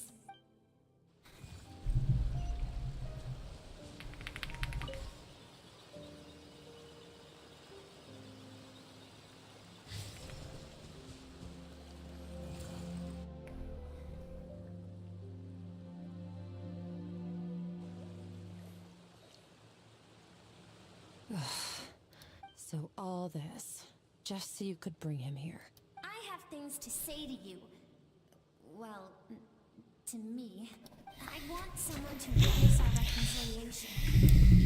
It's an argument to get there. And he is the best choice in this moment. Her suppressed emotional self. The version of herself she keeps locked in the recesses of her mind. Stifled by reason. All those rejected impulses. Those discarded aspects of your past selves. They are a part of me now. I am who you used to be. Someone you have refused to face for too long. So, I came to face you instead. You're wrong. I've faced you all along. And that's exactly why I keep you locked here. Your existence makes me weak. Moments of joy and longing are when we are most vulnerable. Don't forget, it was a penchant for goodness over reason that doomed our homeland in the first place. The vastness of the universe renders everything insignificant. Our feelings most of all. Even so, learning from the mistakes of the past doesn't have to mean erasing everything. Strip yourself of your so-called weaknesses. Emotions like kindness and empathy. And what makes you any different from the ruthless soldiers who slaughtered our people? The difference is that I'm doing what is right, what is necessary. I allow you to exist, but with limited freedom. That is the greatest kindness I can offer. I've shouldered everything you couldn't carry. I rose above the numbness and emptiness, and it was cold, unfeeling reason that brought me this far. It made me who I am. It made me strong. That is the problem. I want to shoulder those things together on the grand scale of the entire universe. Maybe our feelings are vanishingly small, but why should that mean they don't matter? Emotion gives warmth to the cold expanse of space. It gives meaning to the world around us. Think back to those nights of gazing at the stars, those afternoons of exploring the unknown. Think back and let them grant you peace.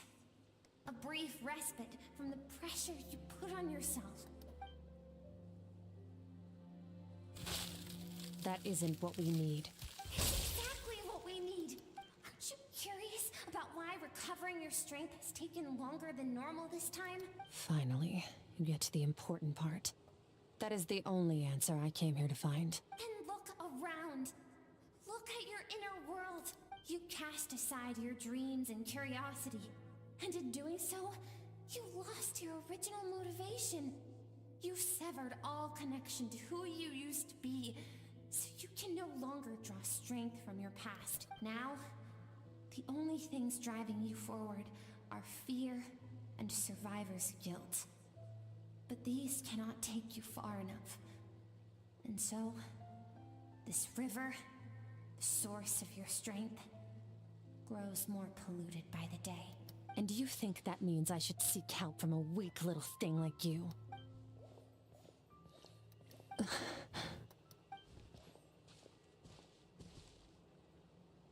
Thank you for saying that. I knew bringing you here would be the right choice.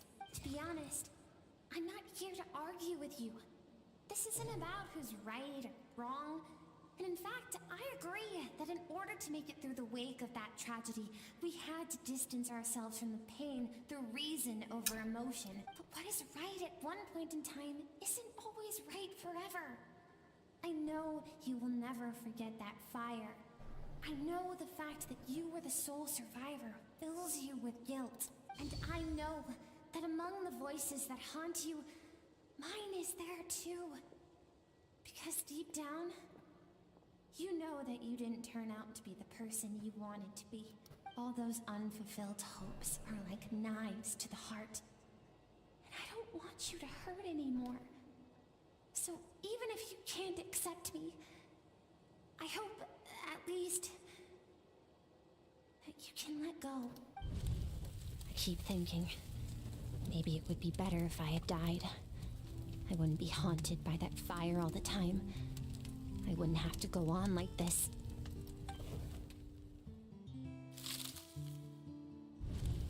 Your dad and I, we're not afraid to stare death in the face, but we need you to survive.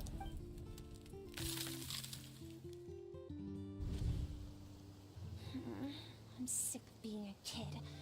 There's so many amazing things out there, and I'm ready to see them all.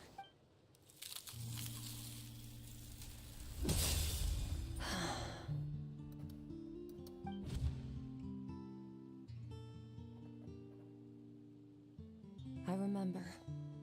There was a song Mom and Dad always sang when we went out to fetch water. Dancing water. The sand along your path is begging for your song and movement.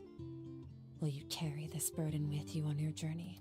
I am not the dancing water, and you are not the burdensome sand.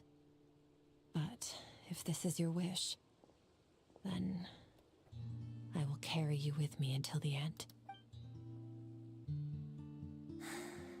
Thank you. I should be thanking you.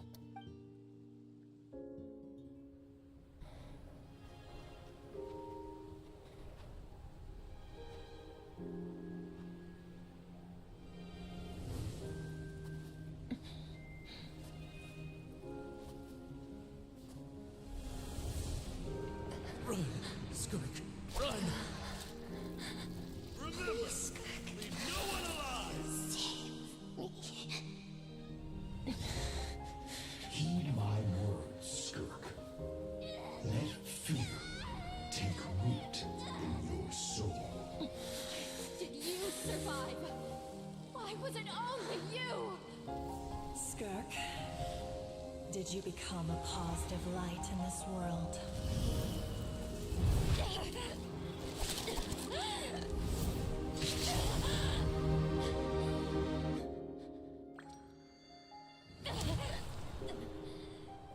Hey, this doesn't have to be the end.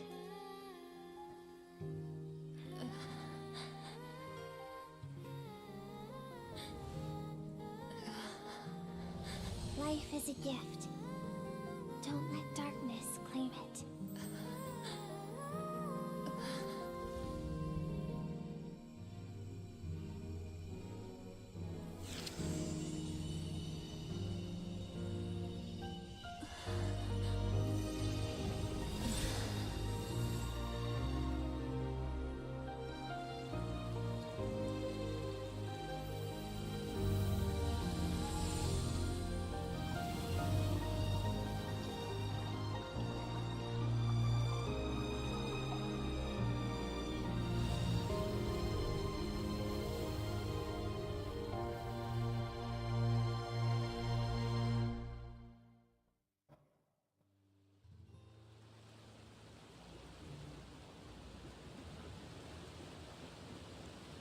So, you saw my memories then.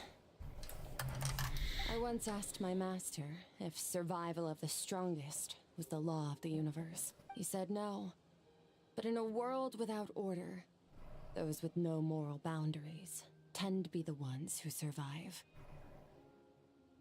That's why, after hearing his answer, an idea came to mind. An idea that, one day, I would create a new world order. One in which there would never be another tragedy like that fire. One in which power was not the law of the land. But that means I must defeat him. Because my master, Sir Logi, is, at the core, a defier of all rules and order. Yes, and not just because of the gap in our abilities, but also because I have no reason to see him as an enemy. Although his decision to train me was not made out of kindness, he did everything a master should. He saved my life, taught me the sword and the principles of strength. And for that, I respect him. I know. And it's not something I want. But Master never goes back on his word. I have to treat everything he says as a promise. He's no longer into that. But he sends me messages through the abyss every now and then. Most of them are simple greetings, or an answer to one of my questions. Every time I hear from him, my heart skips a beat. And I wonder if this is the moment where he'll finally appear before me and tear down everything I've built to pieces. Maybe that means I do live in eternal fear, just like he said. Yes, I respect him, but I'm also afraid of him. And for that reason, the pursuit of strength consumes every moment of my life. I don't know what Master has planned, but I have to be ready. Help me? Why? This isn't your fight.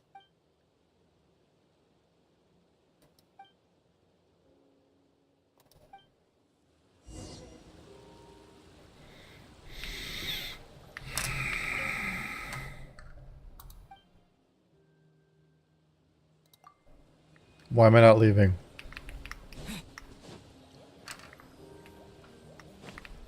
I mean, I guess some people would just want to, like, see...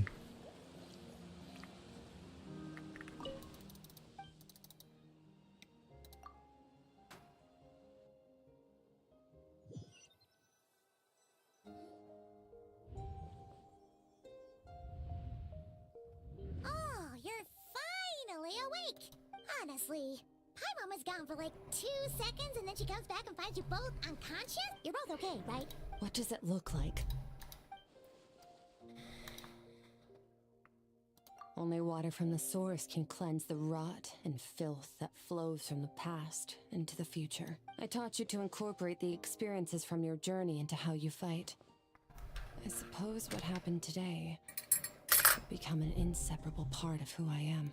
Okay, so Paimon feels like she's missing some important context, but whatever. Paimon brought back tons of delicious snacks! Let's dig in!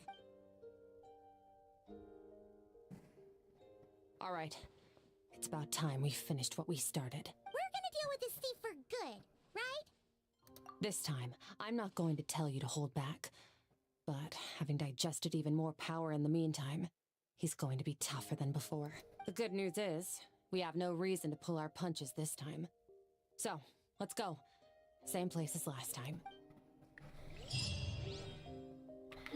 Let's go beat his ass!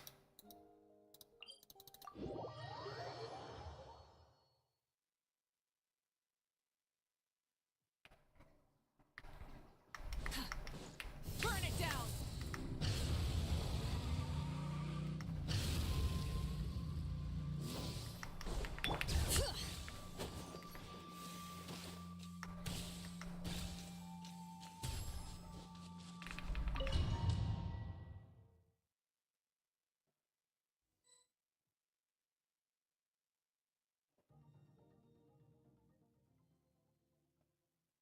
The fog is gone! Wait, isn't that the form the all-devouring narwhal changed into? How come really? So, you're telling Paimon that giant whale and this guy can both turn into the fowl? How does that work? It's a subconscious instinct. Any intelligent being who longs for his level of strength is bound to mimic his appearance. It's a natural response after encountering someone as powerful as Master. To them, he represents ultimate power. We know the person before us has encountered Master, and we know he stole a portion of my power. So it's not surprising that he would assume this form. Okay. Oh, the closer Paimon looks, the more intimidating it gets. Nervalette isn't here this time, so it's up to us. He won't have the nerve to steal again after we're done with him. Let's teach this guy a lesson.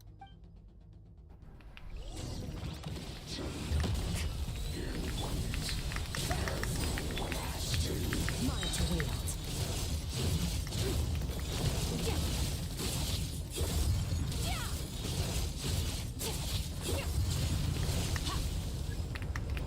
Haven't forgotten your training, I hope.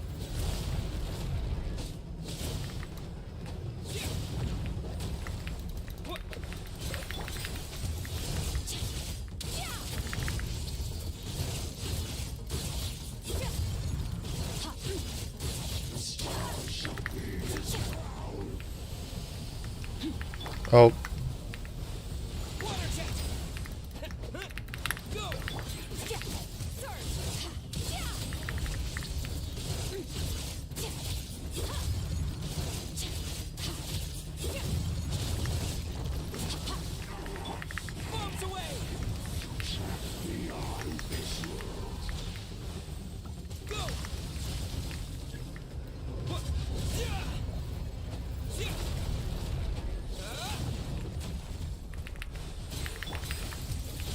Mine to wield.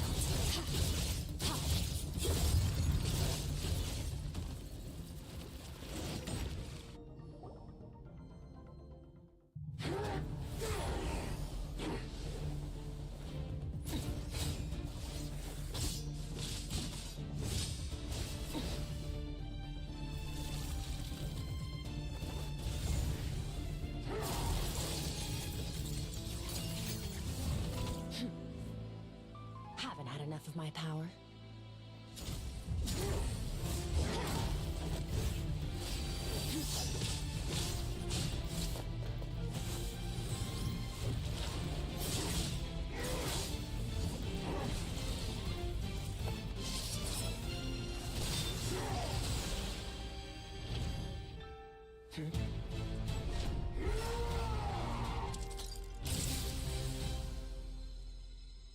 Crazy. Well then, let's see how much more of this power you can handle.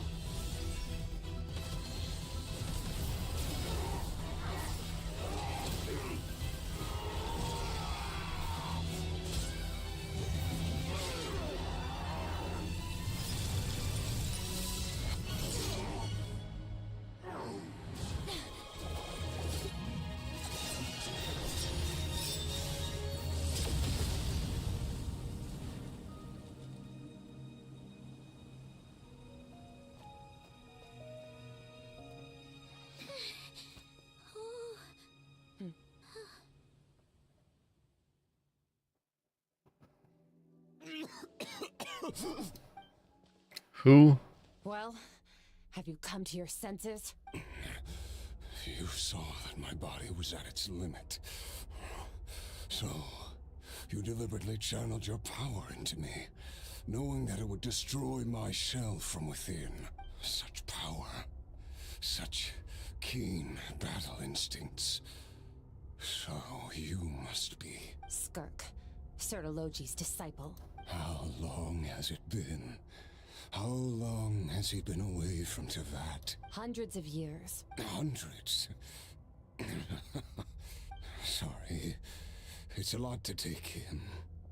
I should introduce myself. I am Skofnungar, a friend of your master and one of his followers. This is the first time I've heard your name, Skirk. But hundreds of years ago, I knew you existed, and I knew you would come here. Hundreds of years ago? Sounds like you and Master have quite the history. Care to tell us about it? Of course. Might as well take advantage of a clear head while I can. The story starts a long, long time ago. I was born into a noble family in Conria. As the eldest son, I was set to inherit our title. But I contracted an incurable illness as a child, and everyone gave up on me. I trained the sword harder than anyone else, defeated all of my peers. But it was all over time my heart hardened, and we were similar in age, but different in background. He was born in prison, the son of criminals who had been sentenced to death. He spent his yet he always wore a smile on his face, as if kindness and malice were one and the same, and he could not see the difference. I still remember what he said to me when we first met. You need to fight. That does sound like something he would say. He was the first to acknowledge that I was worth something. And he inspired. When I was 10, he stole forbidden research materials and managed to cure my illness. It was like there was nothing in this world he couldn't accomplish. But somewhere along the way, I fell behind. After his grand endeavor was successful, he sought me out and said to me, "This planet no longer holds anything of interest to me, so I'm leaving. But first, I have an offer. I can use a power I have just refined to break the curse of immortality for you. Your death was once what we worked so hard to prevent. But the immortality you now face is a different kind of pain altogether." I'll pass. Immortality doesn't sound so bad to me. Since I can't die, it means I have an infinite amount of time to get... Are you sure? I cannot say when I will return. Your body, or rather, your soul, might not be able to withstand this curse. All I can do is try. Wise indeed. Nevertheless, if you grow weary of the pain of immortality, and wish to experience a good sparring match before you wither away, seek out my disciple. Disciple? Never thought I'd hear that word coming from you. Nor I. But Vedifenir said I was destined to find a disciple out there in the universe, and bring her to Tibet. Vedifenir. You know as well as I, Vedifenir's prophecies are never wrong. Well, now I'm curious about who this disciple of yours will be. All Vedifenir said was that one day, the stars shall bow in her honor. Sounds pretty impressive. Of course. Only the most outstanding people would have the right to become my disciple. Still self-assured as ever, I see. But you're not wrong. I'll be leaving then. Oh, and if you are serious about getting stronger, I left you a little gift in the primordial sea. As I've said before, walk whatever path you want. Freedom means even the wicked get to make their own choices. Waiting for me in the primordial sea was the all-devouring narwhal, already beaten into submission by Sertologi. In its weakened state, I was able to cut off part of its flesh and sew it into my own heart. Your heart? That sounds like torture. How did you even survive that? Because, of course, I bear the curse of immortality. So, you used the curse to turn yourself into a vessel for power. Even with that whale's ability, devouring power like that is not something the human body can withstand. With your body and soul constantly at the breaking point, it was the curse of immortality that sustained you. But that is not the path to strength. You have to pour your heart into it, work for it, dream of it. Instead, you stole something that didn't belong to you, and it backfired. You're right. I should have known better, but I had already pushed myself to my limits. And he was still miles ahead of me. So I had to take a leap of faith. I miss your master. I miss the days when we were all together, troublemakers without a home. I don't regret the choice I made. But if you'll allow it, I do want to apologize. To both of you. After the beating we just gave you, I think we can call it even. You're an interesting one as well. Sertologi's disciple. That's a lot to live up to. It can't have been an easy experience. I know what he's like. He rules with an iron fist, using despair and fear to force you to catch up to him. All the while, standing ever out of reach. We're like mountain climbers in the dark, never knowing how much higher we have to climb, or when we will see the sun again. True. But I made up my mind long ago. No matter how dark it gets, I will not give in to despair. I will overcome it. Besides, after hearing your story, I suspect what Master really wants is not a battle that demands his full strength, but rather a defeat without regrets. Oh? Since you're his friend, you must have some things in common. The first time we came here, when you stabbed me through the fog and stole my power, I felt no emotion coming from that spike. But you had to devote all your strength fighting me just now. I could feel joy and passion emanating from your blade. It was the joy of a researcher discovering the truth of the world. The joy of an artist uncovering a temple of wonders. Interesting. I'm certain I didn't express those emotions outright. Yet you were able to read them from my blade. Like a glimpse into my inner world. You're right. That battle brought me an unbridled sense of joy. Exactly. I think Master also craves a battle like that. One where his opponent forces him to use all his strength, unlock the extent of his potential, and transcend his own limits. A battle to end all battles, after which all can come to an end, including, perhaps, his life. For that very reason, good and evil are meaningless to him.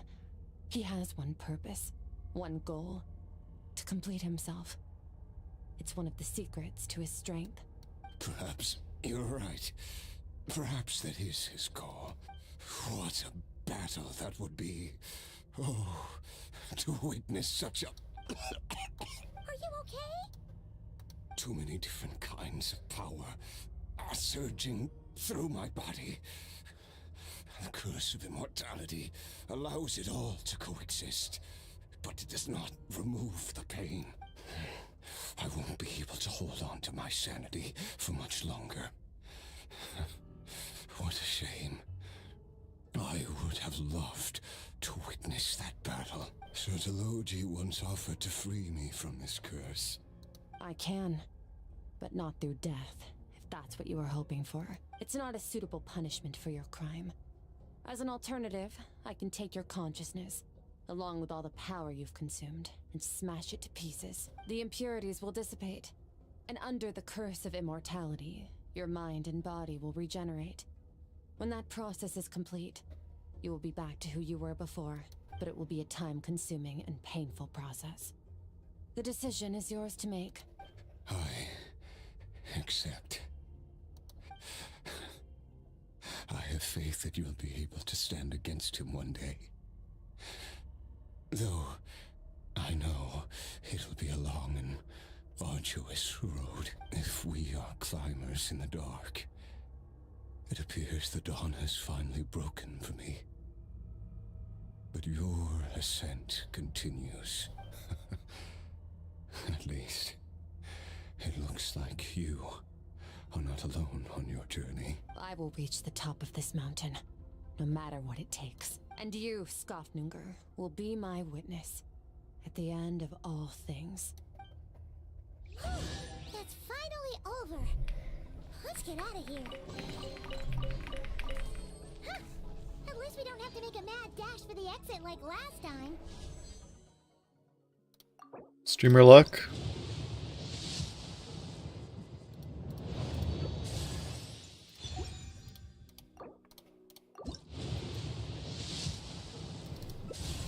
Streamer luck. Unfortunate.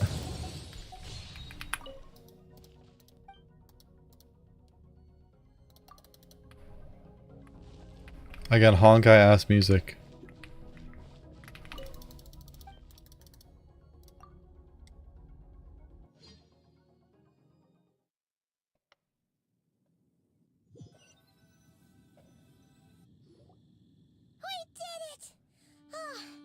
It's only been a few days, but it feels like forever. Once again, we've proved there's nothing we can't overcome. We're just that awesome. Wow, you sound even more confident than usual. Today sure went by fast. It's night already. Oh, wait. Yes. The power Skofnungur stole has been returned. So, the stars have regained their light. Great! Huh. It's crazy that you even noticed their light was gone. I suppose it's because I have gazed upon this sky for centuries. The false stars, hanging in the meticulously planned sky, glittering with rotten light. It's not real. And yet, it is for that very reason that I can look upon it and enjoy the momentary peace it brings. Even the most beautiful of bubbles has to burst. We will return to the real universe one day. That's the second time they've used that analogy. Oh my god. Scaramouche said just like a bubble on the water. Beautiful for a moment, then total destruction. That's the second time they've used the bubble analogy. Yo, shut up. Time marches ever forward. Even the innocent and naive will taste life's bitterness. Yet through hardship, we grow until we learn to seize the sands of time for ourselves and uncover our true strength. Though we gaze upon a false sky, its vastness and majesty is palpable. One can only wonder, what is it going to take for kindness to reign supreme? Not confirmed. Expanse of the universe. Not confirmed to be a bubble world. There's too much counteracting evidence for like both sides. We can't really like state one way or the other until we actually do. Ever since we met, he has filled Paimon's days with happiness. No matter how tough things get, he always finds a way to make it better. If it's too big a job for one person, then we'll do it with two. And if two's still not enough, then three. We've met so many amazing friends and accomplished so many amazing things. As long as we don't give up, we can make any wish come true. I suppose when it comes to you, anything is possible. Well, I should be going. Now that my power is no longer isolated from my emotions, I need more practice to get used to it. I suppose fate will decide. Maybe we'll bump into each other on the street. Or maybe we'll reunite on a different planet entirely. Regardless, reunions and partings are but passing moments. More than anything, I hope that at the end of this journey, wherever it takes us, we stand in a world reborn. One without war, pain, or forced partings. One where new life can bloom, even where there was once nothing but scorched earth. For this, we must all work to become stronger. If that's what you want to call me, I won't object. Goodbye.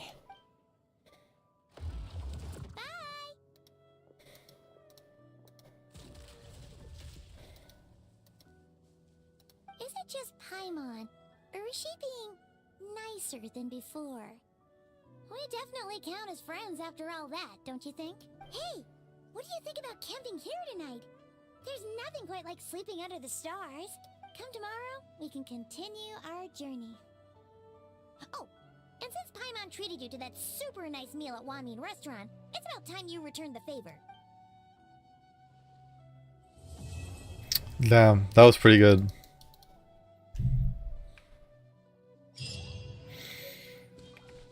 Okay. Oh, guitar.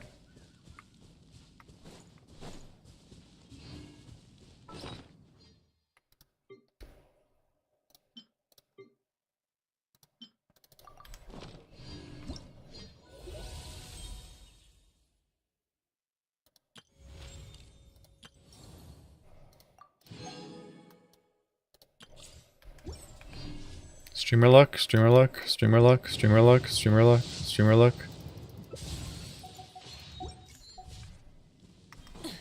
Yeah, that story quest is really good. It's been a while since like I got that much out of a story quest. But also I'm like biased towards things that have to do with like quote unquote importance to the world, so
yeah, I mean, original story quests weren't revolved around NPCs and me. Yeah, that I think they've heard our complaints about that because like I've noticed a lot less of that.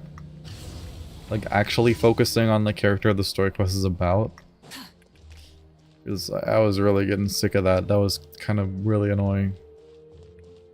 Like we have world quests to focus on other characters in this world. We don't need that too. We don't need them to invade story quests.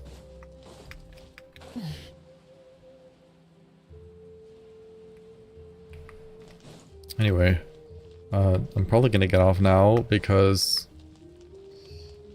even though both of those story quests were shorter than a Honkai chapter, Omega lol, that still kind of took a lot out of me, so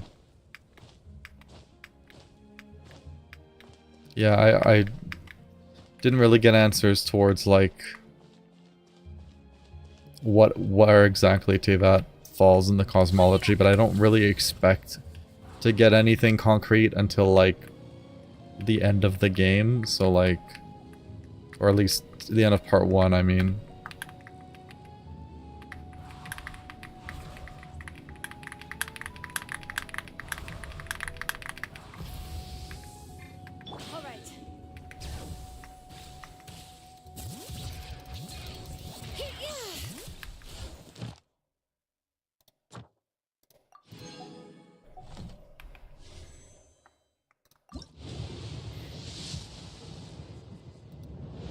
There's a lot of 4 stars. Wait, what? What is that? Is that a new one?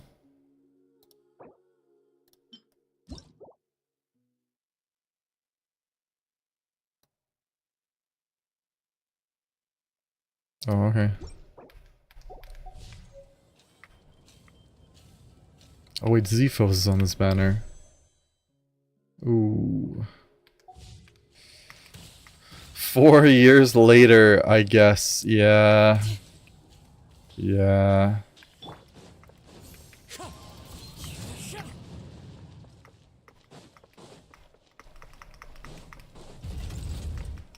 Time to go. Oh well.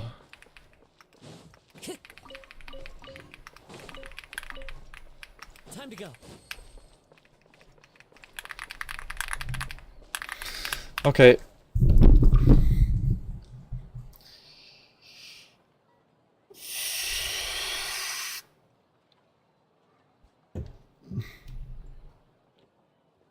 Good stream. I'm gonna go get something to eat.